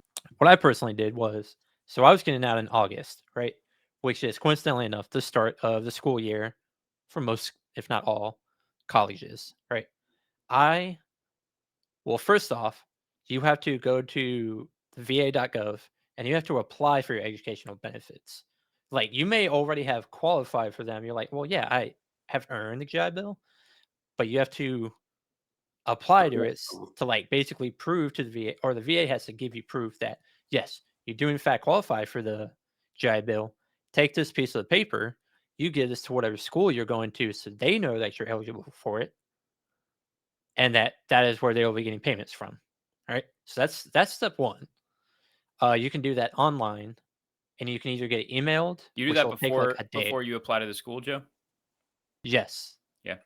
You should. I don't. Your certificate of eligibility. Yeah. Joe, did you do 9/11 or Montgomery? 9/11. Okay. Yeah, if you did the Montgomery GI Bill and you're still listening to this podcast, you can tune out. This isn't for you. You fucking idiot. I don't know why you do it anyway. Also, unless you are, ineligible for the 9/11, true. I would highly recommend it. Yeah, switch that shit ASAP, dude. You made a mistake. Yeah. So yeah, as Mike said, it's called a certificate of eligibility. So you have this, and it'll say you are eligible for this amount of many days and months and years, blah blah blah, of education benefits, right? Then, so that was in like March. I got it came through the email in like 2 days, but it came through the mail in like a month. So the certificate? Yeah, because it gives you the option. It's like, do you want paper or do you want email? And Yeah. of course, I clicked email. But I got the paper one anyway. So I took that and I applied to the college that I'm going to now. They accepted me. I sent them the certificate of eligibility, and I sent them my JST, my joint service transcript. Yes, thank you. I was drawing a blank. So your joint service transcript is basically a record of all the like training and college equivalent credits you have earned during your time in the service, and you give that to them, and that's how you actually transfer credits. So when everyone tells you, oh, well, when you go to power school, this is worth 12 college credits, blah, blah, blah, and this class is worth this many, blah, your blah, mileage blah. may vary drastically on all that shit. Yeah. That's cool and all. It doesn't, like, nobody automatically knows that. You have to get this piece of paper, you give it to the registrar's office of your college. Yeah. And then they will transfer that. Now, those are set in stone. So it's not just like, oh, well, I've been a nuclear mechanic for 9 years. I should be allowed to get my physics cut out. Nope, you can go fuck yourself, because the nuclear pipeline does not have American Council of Education Right. credit equivalent. Or should it, Even to be frank? I tried it. I tried to pitch it. I said, Yeah. "Hey, I did this shit for 9 years. I shouldn't have to do it." And they did this. Yeah, because they know what they're doing. Yeah. Trust me, I tried. But Yeah. that is by a school individual basis. Just because the American Council of Education does not have an equivalent course, if your school has something that will take it, or like they agree, like, yep, that sounds good, we'll fucking take it, just pay me. That is possible. Because that is something my school is currently going through. My school, for instance, did like this survey with veterans of, hey, what job did you do? And like, what should this what in your opinion do you think should transfer to like college credits, blah, blah, blah, blah. And since there seems to sound like there's a decent amount of nukes who go to / have graduated from the school, and this is a repeat complaint, I have heard from the pipeline that they might start waiving science There you go. classes. All right. But again, it's dependent on what school you go to. Yeah. But so the important thing, one of the two things that are important to understand. One, so everyone says you get E5 with dependents, BH payment to go to school, which is technically true, but it's not BAH. It's called MHA, Military Housing Allowance. Now, military housing allowance goes off of the same scale that BAH does, but it lags behind it. So in my area, BAH has been $2,300 for about a little over a year now. But for this school year that I just went to, it was still $2,000. For Because that's MHA. what the rate was before they bumped up to 23. Now that we are in the new, because it goes off of school calendar year, is when it will change. Okay. So now that we're in the school year, if they change it to $1 million fucking dollars, I will Yeah. not get $1 million fucking dollars until the next calendar year.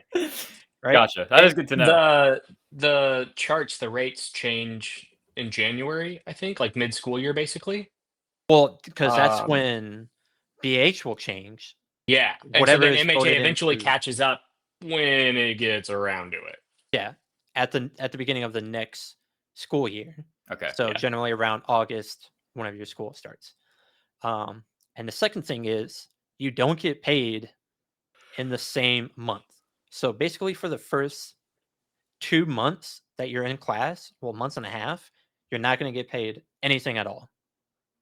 Because how it actually works, it's not a bi-weekly payment, it's a monthly payment. So like if your post-military plan is to roll straight into school, realize the pay structure is completely different. Not only is it always at the end of the month, it is for the month prior that you get the money. And they do prorate it based upon the number of days that your school is in session. And you have no control over that, of course, right? But when the winter holidays roll around, your paycheck gets smaller. Oh, As you hit the end of a term and you get a partial month of school, your paycheck gets smaller. And it just is what it is. You have to be a full-time student to get a full housing allowance payment. And that is 12 credit hours. And what that means, you have to have at least one in person. You can't take only online courses. You could take 1 million courses online. You will only ever get half of what the housing allowance is. It's not even half of your local, right? It's like half of the national average, which, I mean, if you live in Iowa, you might survive, but that's about it. There's a lot of low BH areas out there. Yeah. Yeah. I hope this changes in the future.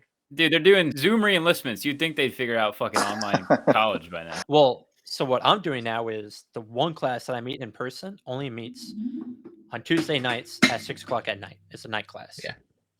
But that counts because it's still an in-person class. Yep. But the teacher also allows you to do a hybrid online Zoom meeting. There you go. Because not everybody can just fucking up and go downtown at 6 o'clock at night and get home at 9:30. Yeah. So again, it's going to vary by what school you're at, but those are a lot of caveats you have to keep in mind. Yeah, apply to the school early. Don't wait till the last fucking second, because the longer you wait, military usually, at least from what I've heard, most schools will allow you to sign up for classes first. The longer you wait, the less classes that are going to be available for you to sign up for, because they'll be full. And if you're like me and you didn't understand how college worked at all, there's going to be times where there are classes that you have to take will just be full, and you are shit out of luck for that semester. If you have at least 10% qualifying service-connected disability acknowledged by the VA, you can apply for a program called VR&E. There are multiple facets of VR&E, veteran readiness and employment. There are 5 main facets of VR&E. They're all, the one that most people hear about is the one where you can go to school. That's a Chapter 1 VR&E benefits. The whole goal of VR&E, though, is for them to assist you with getting a job and employed. That is the end result goal. If you meet all the criteria that they require for educational benefits, however, the educational benefits will get you the career that you need to or want to get into because of whatever reason. If you do get accepted for Chapter 31 VR&E benefits, you get very, very similar style benefits to the 9/11. You will get the stipend for housing allowance for the duration of time when you're in school. Part of my VR&E course is once I finish my education, I will follow up with them to make sure that I'm able to, if I haven't for some reason been able to progress into another career, they still will maintain contact with you. But the entire goal of VR&E is a VA-based tool to ensure that any veteran with a service-connected disability, so that they may not be able to do the job that they originally did in the Navy, and take that skill set, they'll either help you with getting the education you need to veer off that path. They even do things like career events where they will basically walk you through anything that goes into getting a job, with resume writing, with interviewing skills, with doing events where they'll do networking. It's a very good benefit to use if you do have that meet the wicket for the disability rating. I did that after putting it off for a long time, and I wish I had started it a lot sooner. It comes with a little bit more hoops compared to the standard GI Bill, but a massive thing that was never told to me until I had already qualified for the program is it doesn't count against your GI Bill. So you can effectively double your educational benefits by utilizing the VR&E program to transition into a new career path that better fits your needs, and then using your GI Bill to further your education beyond that. Or what I know, I've met a lot of people that do is if you can't get it like set up before the school year, you just start with your GI Bill, go through the whole process, finally finish it up to become eligible for your VR&E, transfer to that, and then you recoup whatever GI Bill benefits you have utilized. As long, if I understand That's what I was pretty told cool. correctly, as the date that you started doing the work is before the time you start using your GI benefits. Because it was like, hey, I was trying to do this in July before the school year Yeah. started, but I couldn't finish it. But then the school year started. Well, since it was before August when it starts, they give it back to you. And another thing with that, the 9/11 GI Bill is good for 36 months of education benefits. VR&E does not have a cap, technically. Let's say that based on your circumstance, you need a master's degree to move into the career, and you meet all of their wickets and criteria. Your VR&E coverage will be through your master's degree, and your 9/11 will not be touched if you haven't touched it before. I do want to talk about staying in, which obviously none of us except Jimmy really did, and Jimmy hasn't even Let's gone back go. for a senior C tour yet. But obviously, so staying in is you don't have to deal with any of the shit that we just talked about. That's the perk. You keep getting your regular paycheck. You don't have to deal with health insurance. You don't have to deal with your own personal retirement account. None of that shit is going to impact you. You stay in the Navy, and then you deal with a whole new set of stuff when it comes to retirement, but you're still getting paid. And then I think something that I don't think is really on anyone's mind when it comes time to decide to get out or to stay in is like, it's going to be easier. When you go back to sea or again for another shore tour, however many times you live that cycle, the more senior and experienced you are, the easier that is going to be. The less shitty responsibility you have. Some people look at it as more responsibility if you're a chief or a senior officer or whatever. Like, you're going to technically have more responsibility, but your life is much simpler. It's much easier. You're not doing any of the shitty work that we spend most of this podcast complaining about. You're really just like a manager. And there's people that like the job. I mean, not everybody dislikes the job. You're not always going to find a job that's better, to be frank. There's a lot of shitty jobs out there that you can fall into. Like, a lot of people really hate the trap of going to work at a fucking data warehouse. Most people don't think that that's better, and they fall into that when they get out of the Navy, and they would have rather not. But yeah, I think that there's something to be said about staying in. It crossed my mind more than once. That's the reality of it. Some people like it, which those people will stay in for sure. But if you don't, the grass is not always greener in every way. It's certainly greener in a lot of ways for almost everybody, but there are ways that it's not. And you have to kind of decide that for yourself. Jimmy, I don't know if you want to talk about like your personal motivations. I know obviously it's a different path for you, but I think it's relevant. Yeah, I think after I got through my first year and a half on the boat, I went through a whole lot of stuff on the boat. Like, we went from having a very short MDiv to having we went from having like 8 people to like 6 at some point.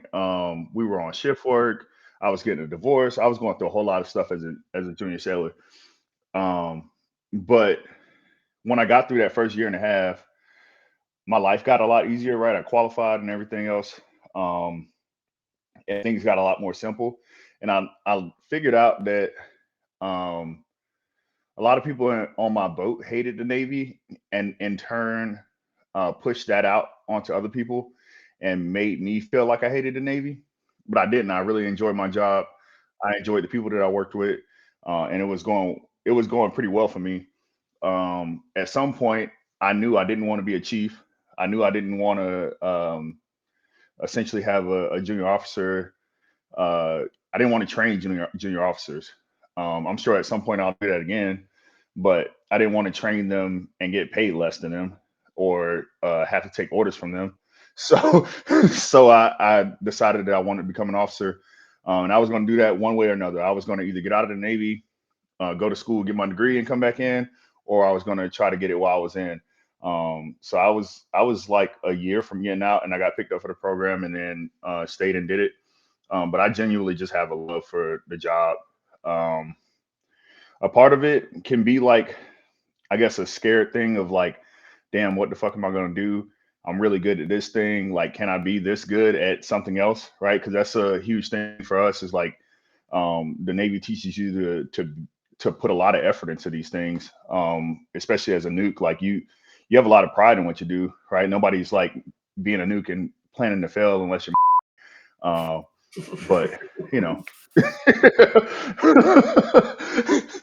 But in general, like, we want to be good at what we're doing, so it kind of gives you that like scary feeling, like, damn, will I ever be this good at something again? Like I think that's like a thing for me, is like, I find a lot of value in being good at my job and being good at the Navy, right? Like, I find a lot of value in that for myself. It gives me a sense of belonging and a sense of reason. I want to say too that when you're in the military, the command climate makes such a drastic difference in your experience. I know multiple people now that served alongside me and hated everything just as much as I did and had the same complaints that I did. And for one reason or another, they either stayed in or came back in. And unanimously, this is not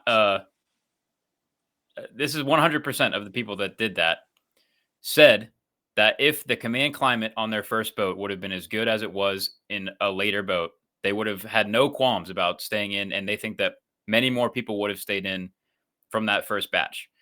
And there's something to that. Like the command that you get sent to first, second, third, like they're not all the same. They're all pretty different, actually. But that doesn't mean that you're going to get a good one next. Like there's also a lot of bad ones, and you can get really shitty commands for 20 years if that happens to you.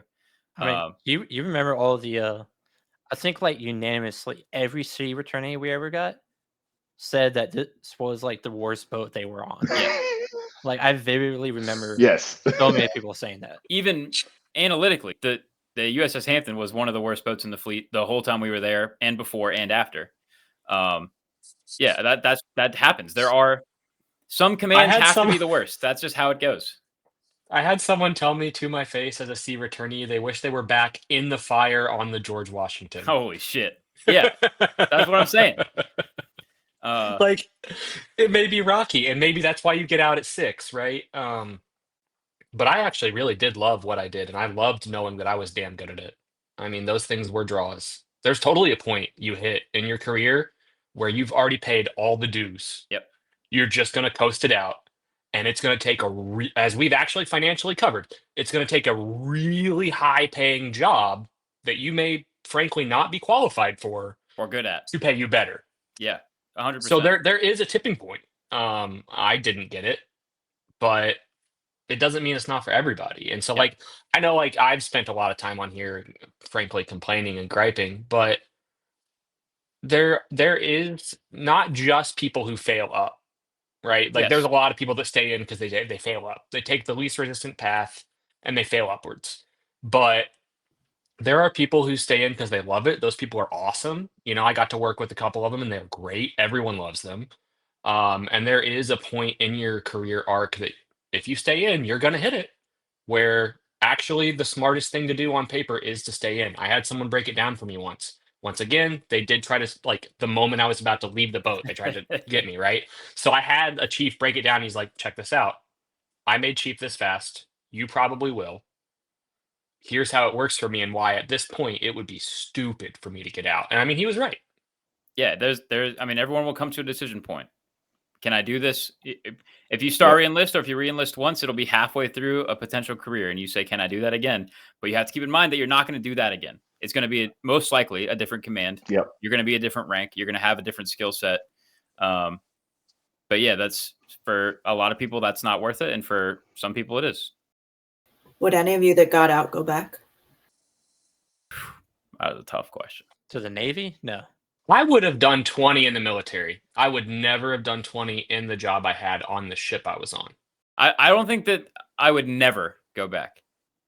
I think that if there was something geopolitically that happened that really mattered a lot to me, I would be willing. Don't throw that in there, man, because then you're going to sucker me into it. We're all going to be like Jimmy. Yay. Hey, come on, warfighters. If the global circumstances I felt required it. But I mean, I'm at a point in my life where that would be a much different decision. I'm not 18 with no family. I mean, I have a family and I recognize that when you serve, they serve too. But I would not say never. It wasn't so bad that I would never, ever, nothing could ever make me go back. That's just not the case. And if they keep raising pay, it's going to be competitive with high paying civilian jobs. So if they paid me now, I mean, if they paid me then what they're paying kids now, there's a good chance I'd still be in. I mean, it's stupid fucking money. I never thought that the job was worth the money. I thought we were underpaid drastically for what we were doing, and that they've narrowed that gap significantly. There's still a gap, but I don't know. I make 6 figures. I go in, I sit at a desk, I fucking chit chat, I type on a computer a little bit, I hang out with people that I like. They pay for my food every day. Like, you could never convince me to go back. And the thing is, here's like the tough part that everyone really has to make a call for themselves is like, I always knew that was what I wanted to do. I always knew I could find that job. And that was the part that was hard for me when I was in, is I was like, all these shitty days, like they don't have to be. Yeah, that's You true. know?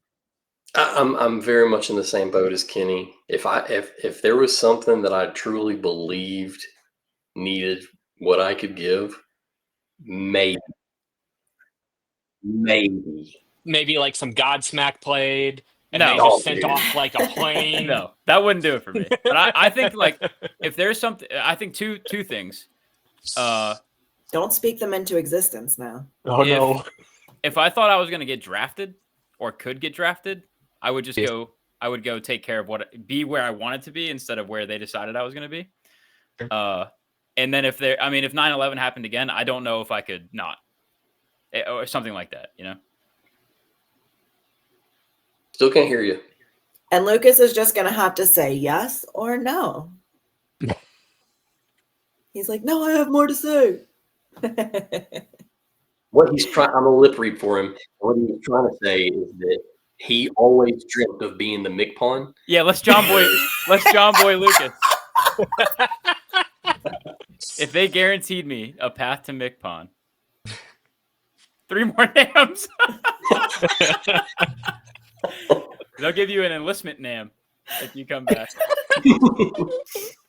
Meritorious enlistment in keeping with the highest standards and traditions. Yeah, there you go.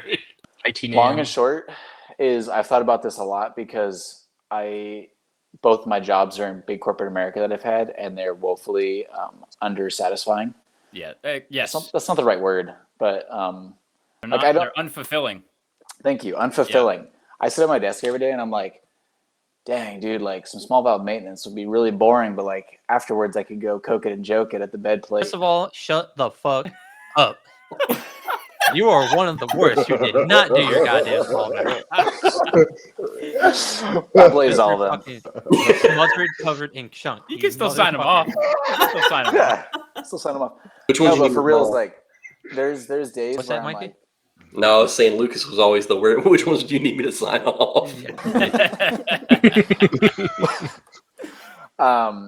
And like part of that is, I mean, I've been talking to Chelsea a little bit lately too about like going back to school and potentially going to work for Idaho Fish and Game, and like my salary will be cut in half, but I'll be fulfilled in that job. Yeah. And so like, yes, there was the number one thing that would keep me from going back willfully is time away from family. Yeah. Like now having kids, like I just would not want to go on deployment and be gone for 6 months. I don't know, like, yeah, 8 months, whatever it would be. I'd like to say that, my national duty would call me back. That's a way longer conversation in these days than I'm going to get into on this podcast. Here's what I really wish. If, like, right now I would say yes to it. If they're like, hey, you could come back, we'll give you a TLD for a week, go underway, I'd be like, hell yeah. But then I want to be done. Yeah, for sure. But I want to go back with like 2017 MDiv, like, and nobody else. I want to do anything else. We always talked about how if they would just let us choose our crew, we'd stay in. Yeah, that would be kind of cool too. Something like Lucas was getting at there, like that is true. That as much math as I did before I got out, because like that's what I did. I spreadsheeted it out down to the minute details. But the thing that I overlooked then that I would probably go back and tell myself now, if I was about to make that decision again, is something that he alluded to, which is just like, there's a lot of the job that you may hate while you're in that isn't the job. It's every job. Because there's a lot of people that go in when they're 18, 19, and as it turns out, like this is their first reality, as an adult. Right. I went in like in my early 20s, so I had to like real work before, but a lot of people don't, and they're like, man, this sucks, that sucks, this sucks, and then they get out and they realize like, wow, this sucks, that sucks, this sucks. Like it is different, but you're never going to work a day where you like absolutely love 100,000% of your job. Like that's why they pay you, so there is some amount of calculus you have to do to ask, like, is it that I don't like, what do I not like about the job? Like assess it realistically and try and be as objective as you can. Because there's tons of stuff that you actually probably really enjoy about it, and that needs to weigh in too. Yeah, and just like Lucas was saying, I did not ever expect to deal with like the purposelessness of being out of the military, but that's what I felt, and at times it's been almost overwhelming. Like, holy shit, what I'm doing does not matter anymore, and it used to matter a lot. And Everything you did used to be the most important, right? yeah, I mean, dude, I was fucking shimming out control rods or shimming them in to not violate a fucking thermal limit, answering all head flank. Like, dude, that shit's fucking cool, and that matters. And Yeah. you cannot find that. I mean, I guess you could, but it's very hard to find that outside of that environment. And I never expected to give a fuck about it. It wasn't even something I was after when I joined. It's just something that happened. And honestly, I think that having this podcast has alleviated a lot of that. But man, that I have this sense of like, man, what I'm doing does not fucking matter. And it's not even about not liking it. It's just like, who cares about this? Do you still have that, It's Kenny? just different. I have it much less. There are days where I'm like, holy fuck, this is so goddamn stupid. And I wish I was, I mean, I would rather be sitting in an RO chair, which is insane. Yeah. But yeah, I mean, I do think that having like talking about this shit every 2 weeks has helped me. But when I first got out and then really settled down, it was like, man, what I'm doing doesn't matter. And that's not even true. But like I had that feeling. It's a world different. Yeah. And I think it's really hard for you guys to see it. And I don't think Kenny saw it at first until I was like, I don't know what the fuck was wrong with me. I was just like, what's happening to you? Yeah. Your whole world just changed. Yeah, but like you have built it up in your head that this is what you're gonna do. Yeah. It's gonna be okay. You have actually, and I know it's better. I know that like it's fundamentally better, and it doesn't like feel objectively on paper, it's all better. Yeah. Right. And you've looked forward to this for years, and you've told yourself, I'm gonna crush it, just like I crushed everything else because I'm so good at everything. Why is this so hard? Yeah. Why is it so hard to be good at this? Because it doesn't fucking matter. Yep. The last part of this episode is a one-on-one interview with Ted Spencer, a prior enlisted nuke electrician who has unique expertise in after-the-Navy opportunities and experiences. Nukes who are or are about to be out of the Navy can take many of the things Mr. Spencer says and use them to set their expectations, specify their resume, stand out in their workplace, and more specifically, utilize his or other nonprofit organizations to find and connect with potential employers in a sector that interests them.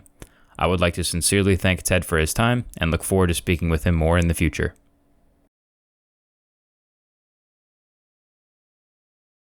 Can you just tell me about you, your background, and then what you do now? Sure thing. So my name is Ted Spencer. I'm a former Navy nuke electrician's mate. I was in the Navy from 1999 to 2009. Served on USS Ronald Reagan from 2001 to 2006. Graduated prototype just in time for 9/11 on September 7, 2001. So fun times there, yeah. Were you on leave when it happened?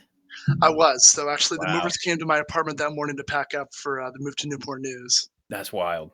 It was insane. So yeah, my roommate had been picked up for ELT school. So he was back in Pennsylvania visiting family.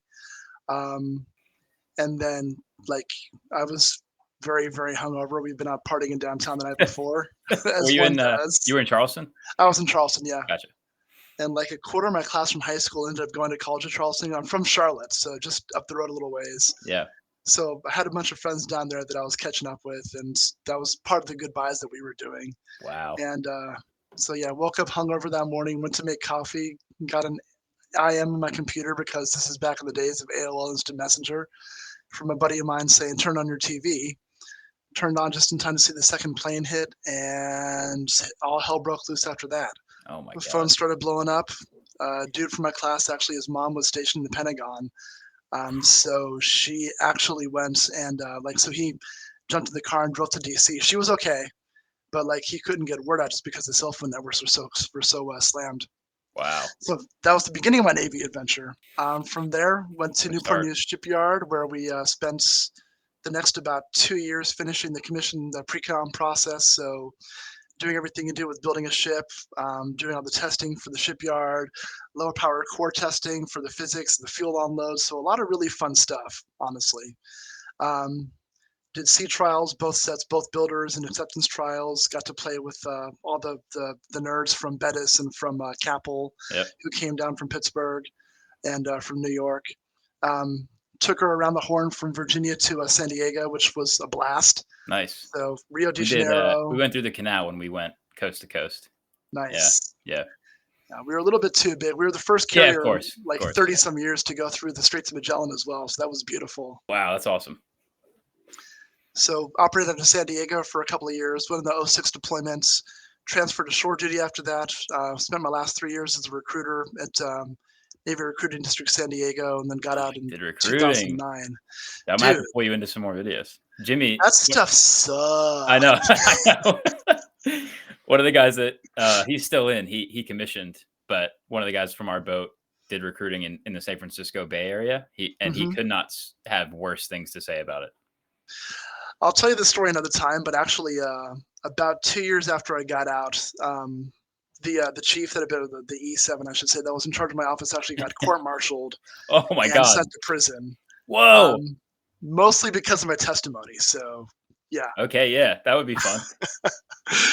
I'm also working on the book for that as well. So yeah. Sweet. Okay. So let's see. Yeah. So recruiting for my last 3 years, I was in Orange County, California, which was a whole other world. Got out just in time for the financial crash, basically meaning that there was not going to be a job. So like, I interviewed at San Onofre. I passed the test, did the interview. Just, I don't know what, they didn't pick me up for that class of operators, but that was a good thing because I don't know if you remember, the next year was when they shut it down. What was it? So they shut down San Onofre in 2010. Okay. After they screwed the pooch with a steam generator replacement, which is why that whole site was shut down. One of the reactors I knew it was shut down, but I didn't know why. Basically, they got a bad steam generator. I want to say it was from Toshiba. Wow. And there were a lot of vibrations that were happening all through that loop of the primary coolant loop. Completely screwed it up. So there was going to be like a multi-billion-dollar replacements. They had the NRC breathing down their necks, and Southern California Edison didn't, or no, it was PG&E. They already didn't have the best reputation, so they cut the losses and shut the plant down. Wow. Obviously, Diablo Canyon, they've extended the license. They're never going to reopen San Onofre, I don't think. So. Yeah, unless Microsoft buys them. Dude, I can talk about all that stuff too. That's actually adjacent to what I do for work. So that's a whole other conversation too about SMRs and AI and the data centers. So yeah. Okay, great. So this episode, we're talking about two things. Mm-hmm. We're talking about staying in the Navy past like shore duty. We talked about shore duty, but we kind of covered shore duty. Options are limited. Yeah. But we talked about staying in the Navy, and we talked about all the things involved with getting out of the Navy, from disability benefits to other veteran resources to job hunting, resume writing, very surface level stuff, but things that like the transition programs do a poor job of hitting on. So I just want you to know what we covered. It doesn't mean you have to cover those things or not cover them, but that's what we focused on.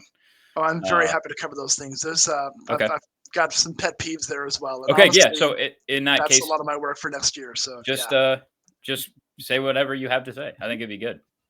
So I got out in 2009, so just in time for like the market crash to happen. So, went through TAP, I want to say in like January of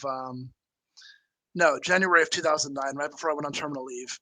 And, it was at the Naval Station down in San Diego. And this was after, getting no support whatsoever from the recruiting command for most things when it came to doing my checkout interviews and appointments and stuff like that. So, went through all the classes. Thankfully, we had a really good rep from the VA. I mean, dude was on top of it. So, like, he had all of our records. Like, he was the first day. He pulled all of our medical records. We had to check in with those for TAP. Wow, anyway. that's helpful.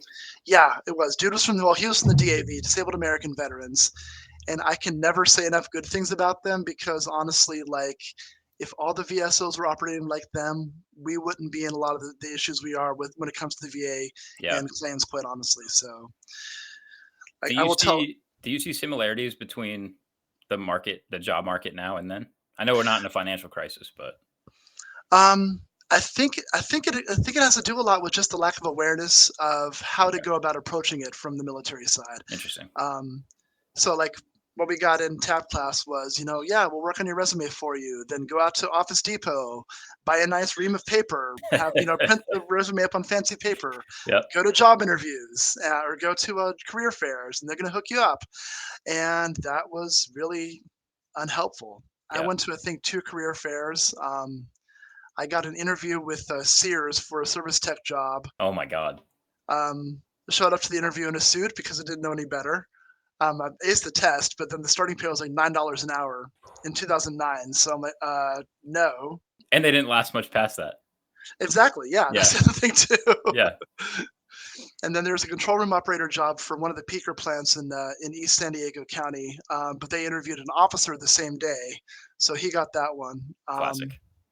So I mean, at that point, it was just a matter of, okay, let's go ahead and go back to school. Let's do this GI Bill thing because I'm not seeing anything else for job opportunities. I was engaged at the time, and my fiance was very eager for me to be working and contributing and not just sitting around the house. Sure. But I filled out several hundred applications online, even through USA Jobs, anywhere I could find the websites, while I was sitting at home on terminal leave for 2 months.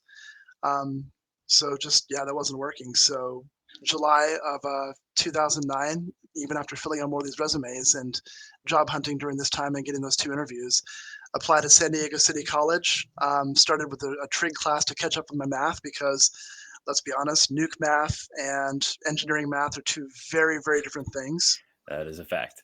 And from there, started working towards what I figured was going to be an engineering degree, probably. Again, just, what we hear in the fleet, basically, if you're going to go back to school, you did this thing in the Navy, therefore you should pursue this degree path. It's, what you're supposed to do, regardless if it's the thing you're most interested in or that you're necessarily the best at. Oh, you're a nuke. You're halfway to an engineering degree anyway. You already got 2 years of your school knocked out. It'll be a walk in the park. They'll give you 100 and some credits, which of course we know is all bullshit. Yep.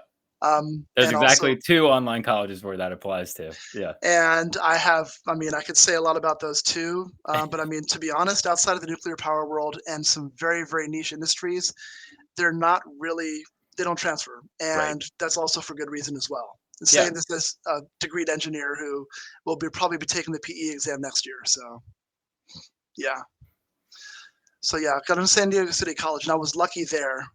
They have an amazing STEM program, MESA, so Math, Engineering, Sciences Association. So the students that are looking into STEM fields, they'll direct them to there. It's study skills, mentoring, networking, resource connections.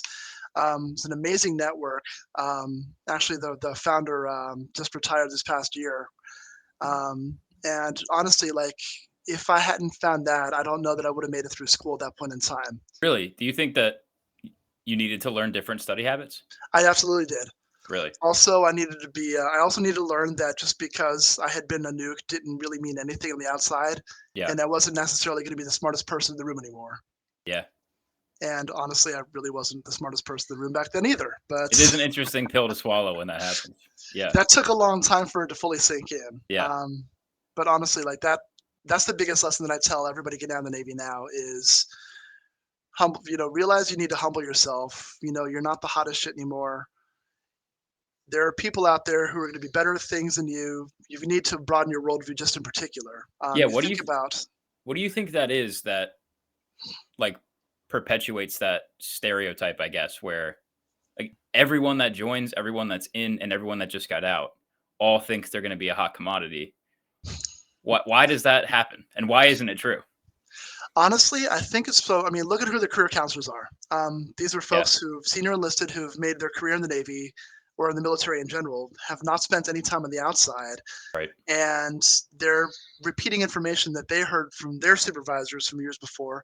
And it's just this whole thing that I think is perpetuated. And I think it goes back to probably the 60s and the 70s when things were a lot different. You didn't need a bachelor's degree for most entry-level jobs.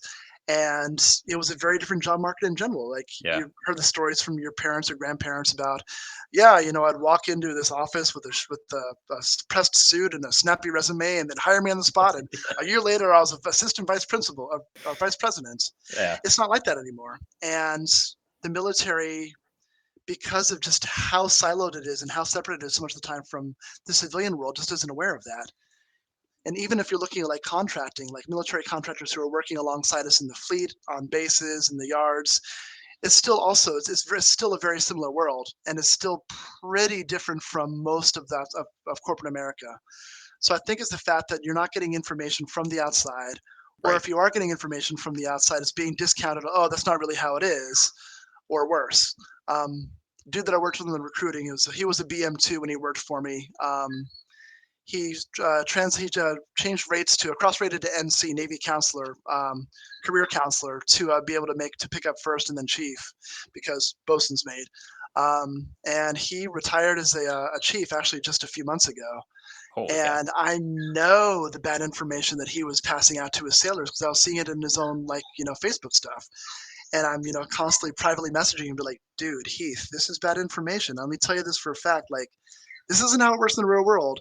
Right. And nah, dude, just because you're going to this for-profit school that has the record for charging the Department of Defense the most money, and they're giving you a master's and a doctorate, it doesn't really count. Like, you're not doing a doctorate in 6 months, dude.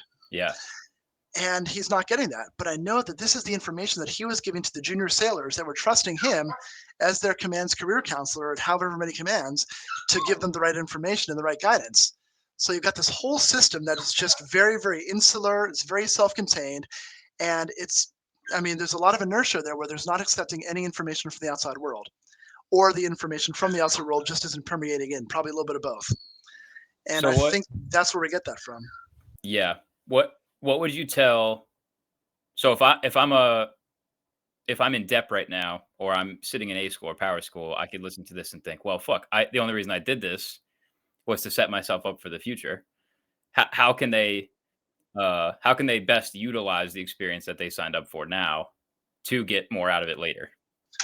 So honestly, I will tell people, think not about necessarily like what you can do based on what your rating is or what your experience is in the military. Think about what you want to do when you grow up, and how you can use the experience that you got in the military to get there. And think about how you can use those soft skills that you're getting from the Navy, or the experience that you've had in the Navy, to get to your end goal. Honestly, the soft skills that you learn in terms of just being able to work together as a team, being able to see big picture items and problems, and problem solve based on that. The work ethic, the leadership that's in the management skills that are forced on you very, very quickly and very, very early. Those are the things that are going to serve you better. So, I knew I was a better engineer when I was working strictly in manufacturing settings or in industrial construction settings, because of my familiarity with not just electrical systems, but also mechanical, plumbing, process, controls, being able to see big picture, like, okay, this is what the manufacturing plant does. This is how they run. Okay, cool. My panels are over here. My generators are here, but these are the boilers over here. These are the pumps here. And getting a much quicker idea for how everything was going to tie together, and exactly what things went where. And I was able to grasp that a lot faster than a lot of the guys who were coming straight out of school. It made me a better engineer, and it also meant that that I was a lot better when it came to our clients or our customers. Not to mention the fact that I'd walk into a plant, or I'd walk into a facility, and I'd start talking nuke.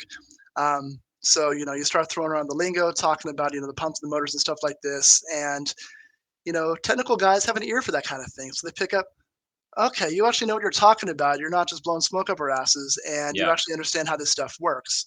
And all of a sudden they're talking to you so much more in depth about the issues they're having, how they actually operate, what their real needs and limitations are, and it made for a better experience for everybody involved. And that's not something that you pick up in A school or power school or prototype. It's something that you get from operating the system, from standing watches that are just so, like standing feed control watch or a turbine generator watch, as well as an electrical operator or switchgear operator. Understanding the big picture of how the things work and why the things work they do. That's what really, in my opinion, makes nukes so marketable and makes us so good at anything. And I've worked with nukes not just in the nuclear power industry when I've done a little bit of work there, but I was at a conference lab just a few months ago. There was a water chemist for the EPA here in Raleigh who was a former ELT on subs. We joked about that a little bit, but he works on big projects in terms of water remediation, and now like flooding and stormwater things. Wow. But then also breweries are a big thing for nukes as well. Sure. actually is a guy in, just outside of Charlotte who had a brewery as a nuke mechanic. But then also like, pilots, surgeons, doctors. Buddy that I was on the ship with is actually now a filmmaker in Los Angeles. Wow. So it's again, and these are all things where it's not just the small part of your job, but having to zoom out and think about how this all affects everything else. That is a huge deal. Yeah, for sure. And then What the fact, about so that I think that it puts it nicely for how to stand out once you're there. But do you Mhm. have any tips or things that you've seen about how to get your foot in the door? We just had a guy that did a job hunt, his second job hunt since he got out. And similar to you, he dropped a couple hundred resumes and heard back like 5 times. And he did land one, but it wasn't easy. Yeah. What do you think about that? Honestly, for me, it was I wasn't tied into the right networks yet. So once I started back to school and was in classes, so my first 2 semesters, I was a work study at the VA regional office in San Diego, which honestly was good experience learning how the claim system works and also how the educational offices work, just for the process itself, and then also understanding why the VA system has been so complicated and so backed up and been so terrible for so long. Yeah. I'll save that again for another chat because there's a deep dive in there as well. Yeah, that'll be an episode for sure. Yeah. And actually, we've got friends at the Veterans Health Program Institute as well that we've actually been working with some stuff around there with the PACT Act and follow from that. Oh, yeah, cool. So once I started working or going to school full time, though, looking at co-ops and internships and having access to the college degree or the college career office for those things. So, I mean, we know that military career fairs tend to hire certain kinds of companies for certain kinds of roles. And they're either way above a nuke's pay grade for O-level stuff or like management level stuff right off the bat, or they're way below it in terms of they're looking for field service techs that they're going to pay next just barely above minimum wage. Yep. So getting tied into networks that are sort of in between there. And for me anyway, being in college and being back at school is the way to go about that. There's more jobs that are out there that we're creating that there's a need for. That's actually a lot of what I'm going to be doing next year, is trying to match up veterans with those jobs. And there's a lot of organizations, a lot of nonprofits that are interested in this, but they're still figuring their way out.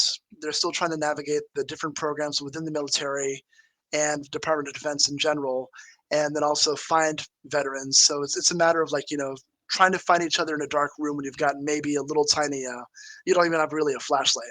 Yeah. And I hope that they fix that. What's it called?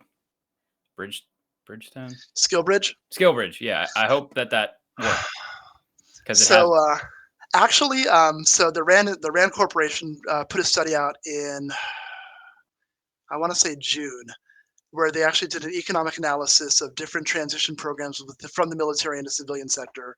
Ooh, okay. And Skillbridge, I'll send that to you after this. Yeah, please do.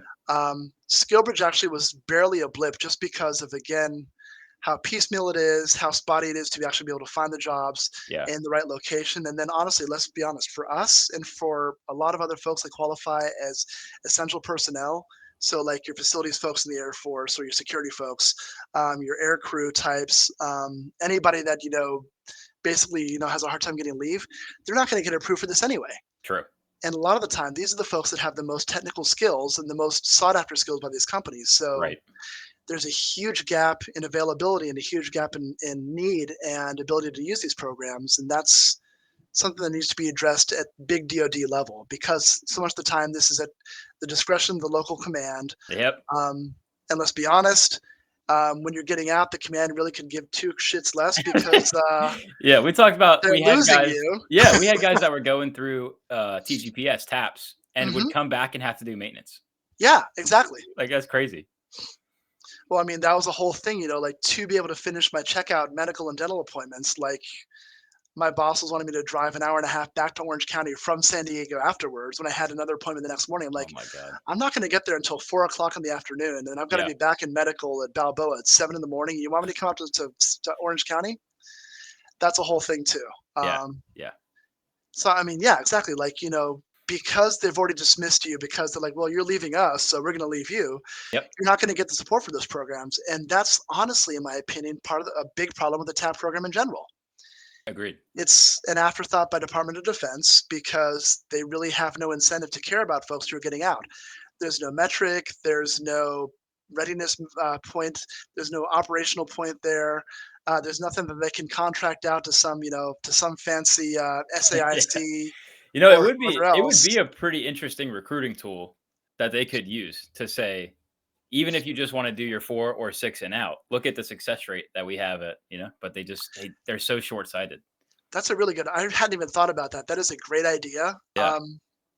I need to put a pin in that because again, that's one of my goals for next year. Is readdressing that, and so that's how I knew about the Rand report. And then also the University of Syracuse has an amazing veteran center where they do a lot of this research as well. Employment and underemployment is a big thing that they've done research on for several years, and they've got a lot of really good policy suggestions as well. So background, I am an engineer, electrical engineer, NC State, class of 14, go pack. Spent about 5-6 years working in the field and then realized that I did not want to be in engineering forever, and that I was going to hate life if I kept going down the same path and working just in engineering firms and in just that role.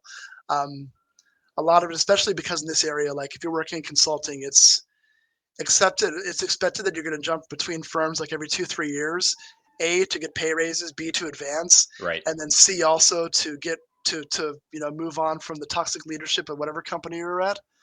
Sounds familiar. Yeah. Peter Principle leadership, but Yep. at least in the Navy, they pretend to give some leadership mentoring and leadership training. True. Very true.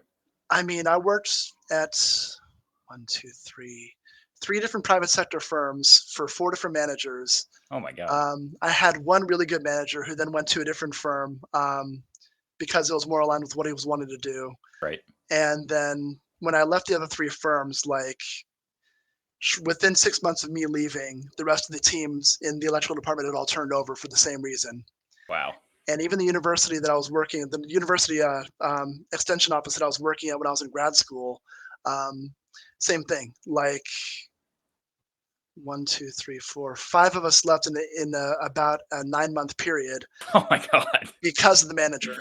Wow. Yeah, completely emptied out the departments. Yeah, it's unsustainable. Yeah, exactly. Yeah. And it's because to advance past a certain point, you have to move into management, and a lot of the type of folks who usually go into engineering usually are not very well suited for that. Yeah. Agreed. Otherwise, they end up already running their own companies, and they're not doing managing of or mentoring for departments. When we were messaging, you talked about renewables and power distribution sectors. Do you want to high horse on that for a little while? Absolutely, yeah. So, well, actually, like when I got out of the Navy, after I interviewed at San Onofre and didn't get picked up, and then as I was watching what was happening there with that plant, and just in general from school, was watching sort of these trends in energy, I was realizing nuclear is not really coming back. There's no pro-nuclear party. There is no pro-nuclear party.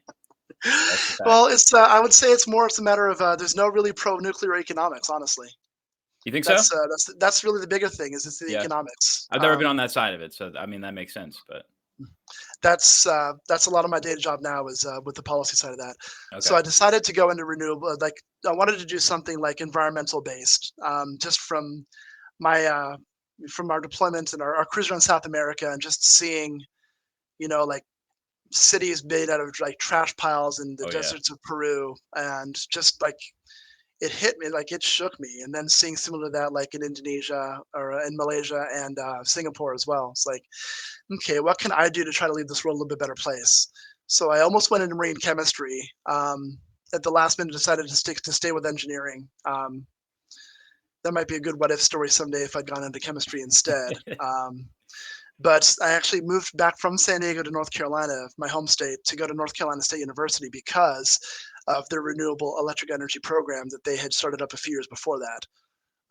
And so did that for undergrad, and it's one of the better centers in the country in terms of industry partnerships and research that they're doing around not just renewables, but then also the grid and infrastructure and interconnection upgrades, which is really like the big hot ticket issue, and is going to be for several years going forward. So I worked in consulting a little bit, doing industrial, so some pharmaceuticals, some manufacturing, a little bit of automotive, paper. Then when I was starting grad school for public administration, I had thought about maybe going into politics, and that seemed a logical way to go about it. I had a buddy in the SVA at NC State. I was one of the founders of our student veterans chapter, who got picked up for a fellowship in DC, was working in Tulsi Gabbard's office, Wow. then went to work at the FCC after that. And he's like, dude, this is right up your alley. So started applying for the master's program in public administration. And I was working at Extension Service at the university, where we worked sort of at the intersection of technology and policy. So we were helping people figure out how to site renewable energy projects, what the rules were applying to them, what those rules would look like long term, but then also not just renewable energy, but also energy efficiency. So for an industrial site, if you can cut off, X number of megawatt hours per year, you're looking at saving millions of dollars. Right. And if you can do that below a certain threshold point, and have a payoff rate inside of 10 years, that's a big win. Not to mention then that that's capital investment project that you can use to put that money somewhere else. Yeah. Fix But your then roads. also, because there are incentives for companies to build renewable projects or get these greenhouse gas reductions, they're getting the money coming and going, and it's a win-win for everybody involved. What a fascinating world that is. It really is. It's been a Yeah. lot of fun. I was there for 5 years while I was doing my master's program. Enjoyed every minute of it. Learned a lot about how to connect these things to the grid, how to site these solar projects, the costs, the behind the scenes stuff, the breakdown, battery systems, how to make the battery systems work most efficiently, not just for like businesses, but also for like commercial offices, then also for like cities and towns. And then also how they have to play with the different utility regulations and the rules to make them work. And that's the big sticking point for a lot of these things now is the utilities, especially the ones that have stockholders that they're beholden to more than the people that they're giving electricity to. Right.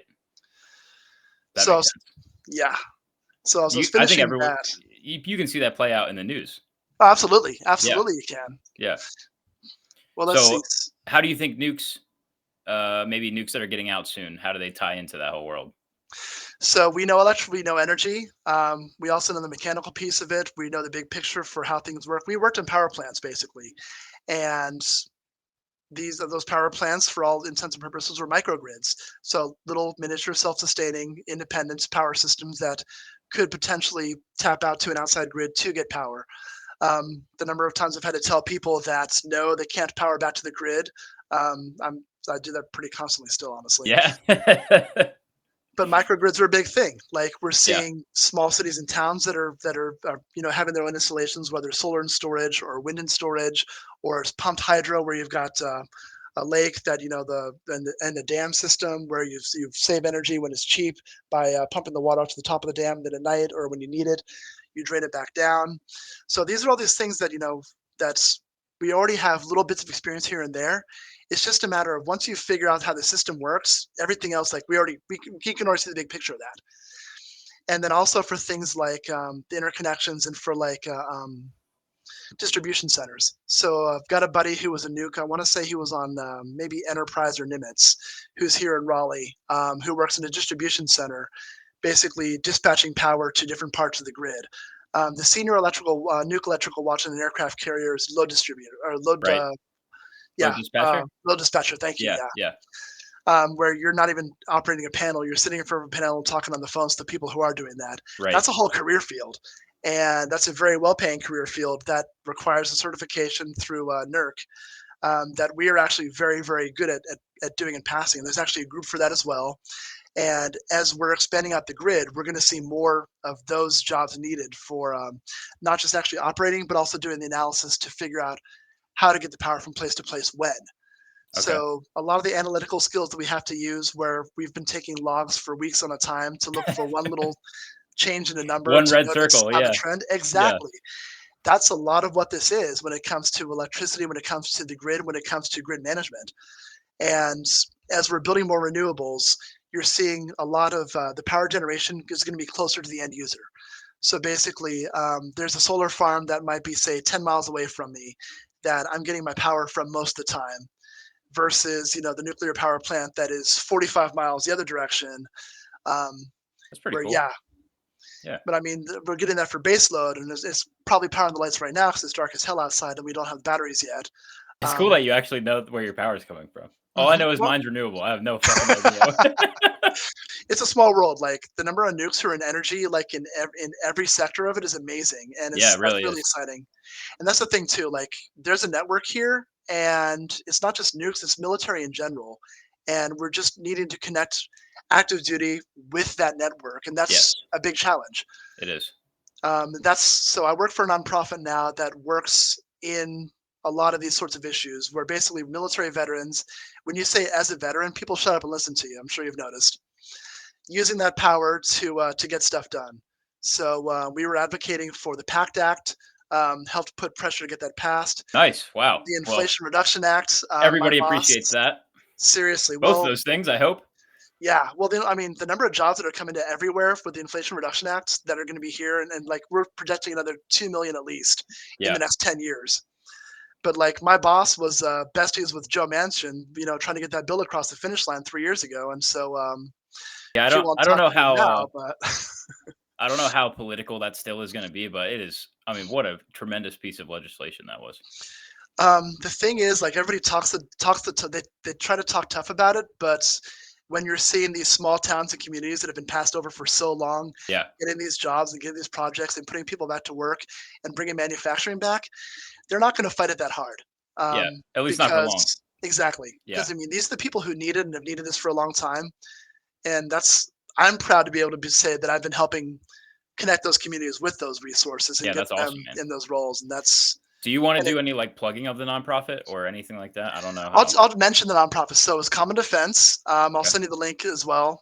So yeah, veterans basically using our voices to advocate for causes that benefit Americans. So voting rights, renewable energy, climate justice. So we've got a lot of folks that are like on the Gulf Coast in Texas and Mississippi and Alabama that have been hit by all these hurricanes, but also are getting poisoned by unregulated oil refineries and stuff too.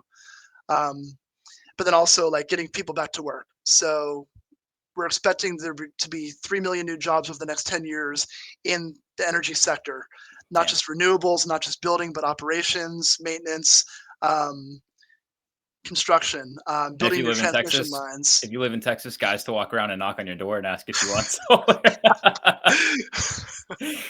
Gotta have those guys Dude, bothering you every day. the number of those companies that have gone under because of how shady they are. That's crazy, man. There was a stretch of time in the summer where we probably had 12 in a week knock on the door, and some of them are from the same company. But Yeah. yeah, But some of those companies are fly by night. Like there was a big one that went bankrupt about 4 years ago. And like there were a couple 100,000 people that suddenly like didn't have coverage for the systems anymore. And holy it's a shit. problem.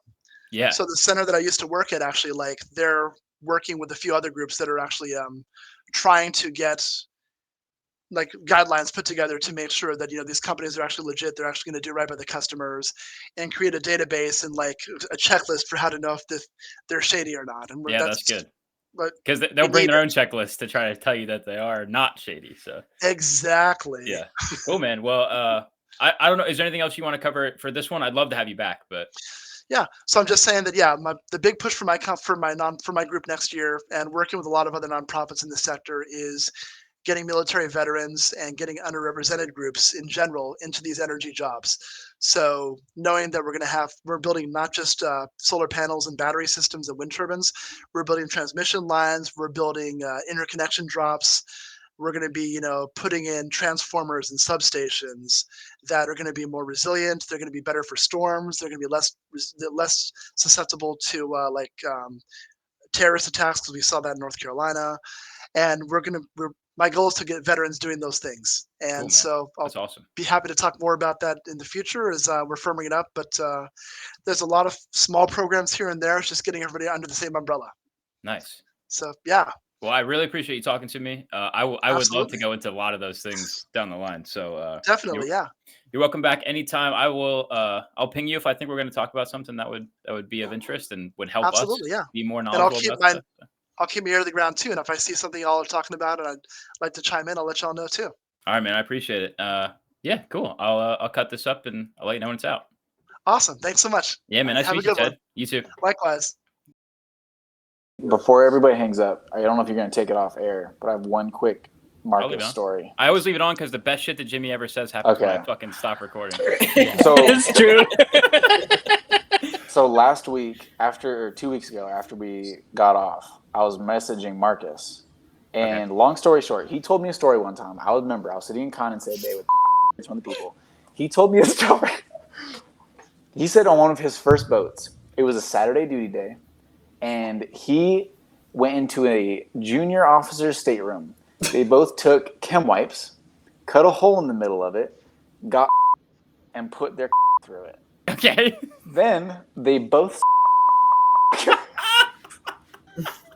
to completion. They both completion and caught Yo, on the stop. chem wipe.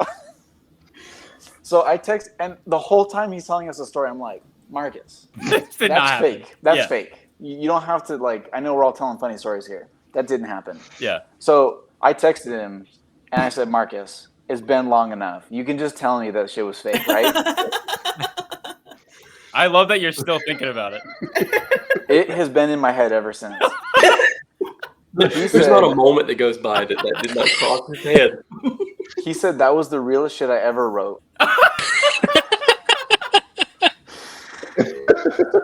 Oh my god. My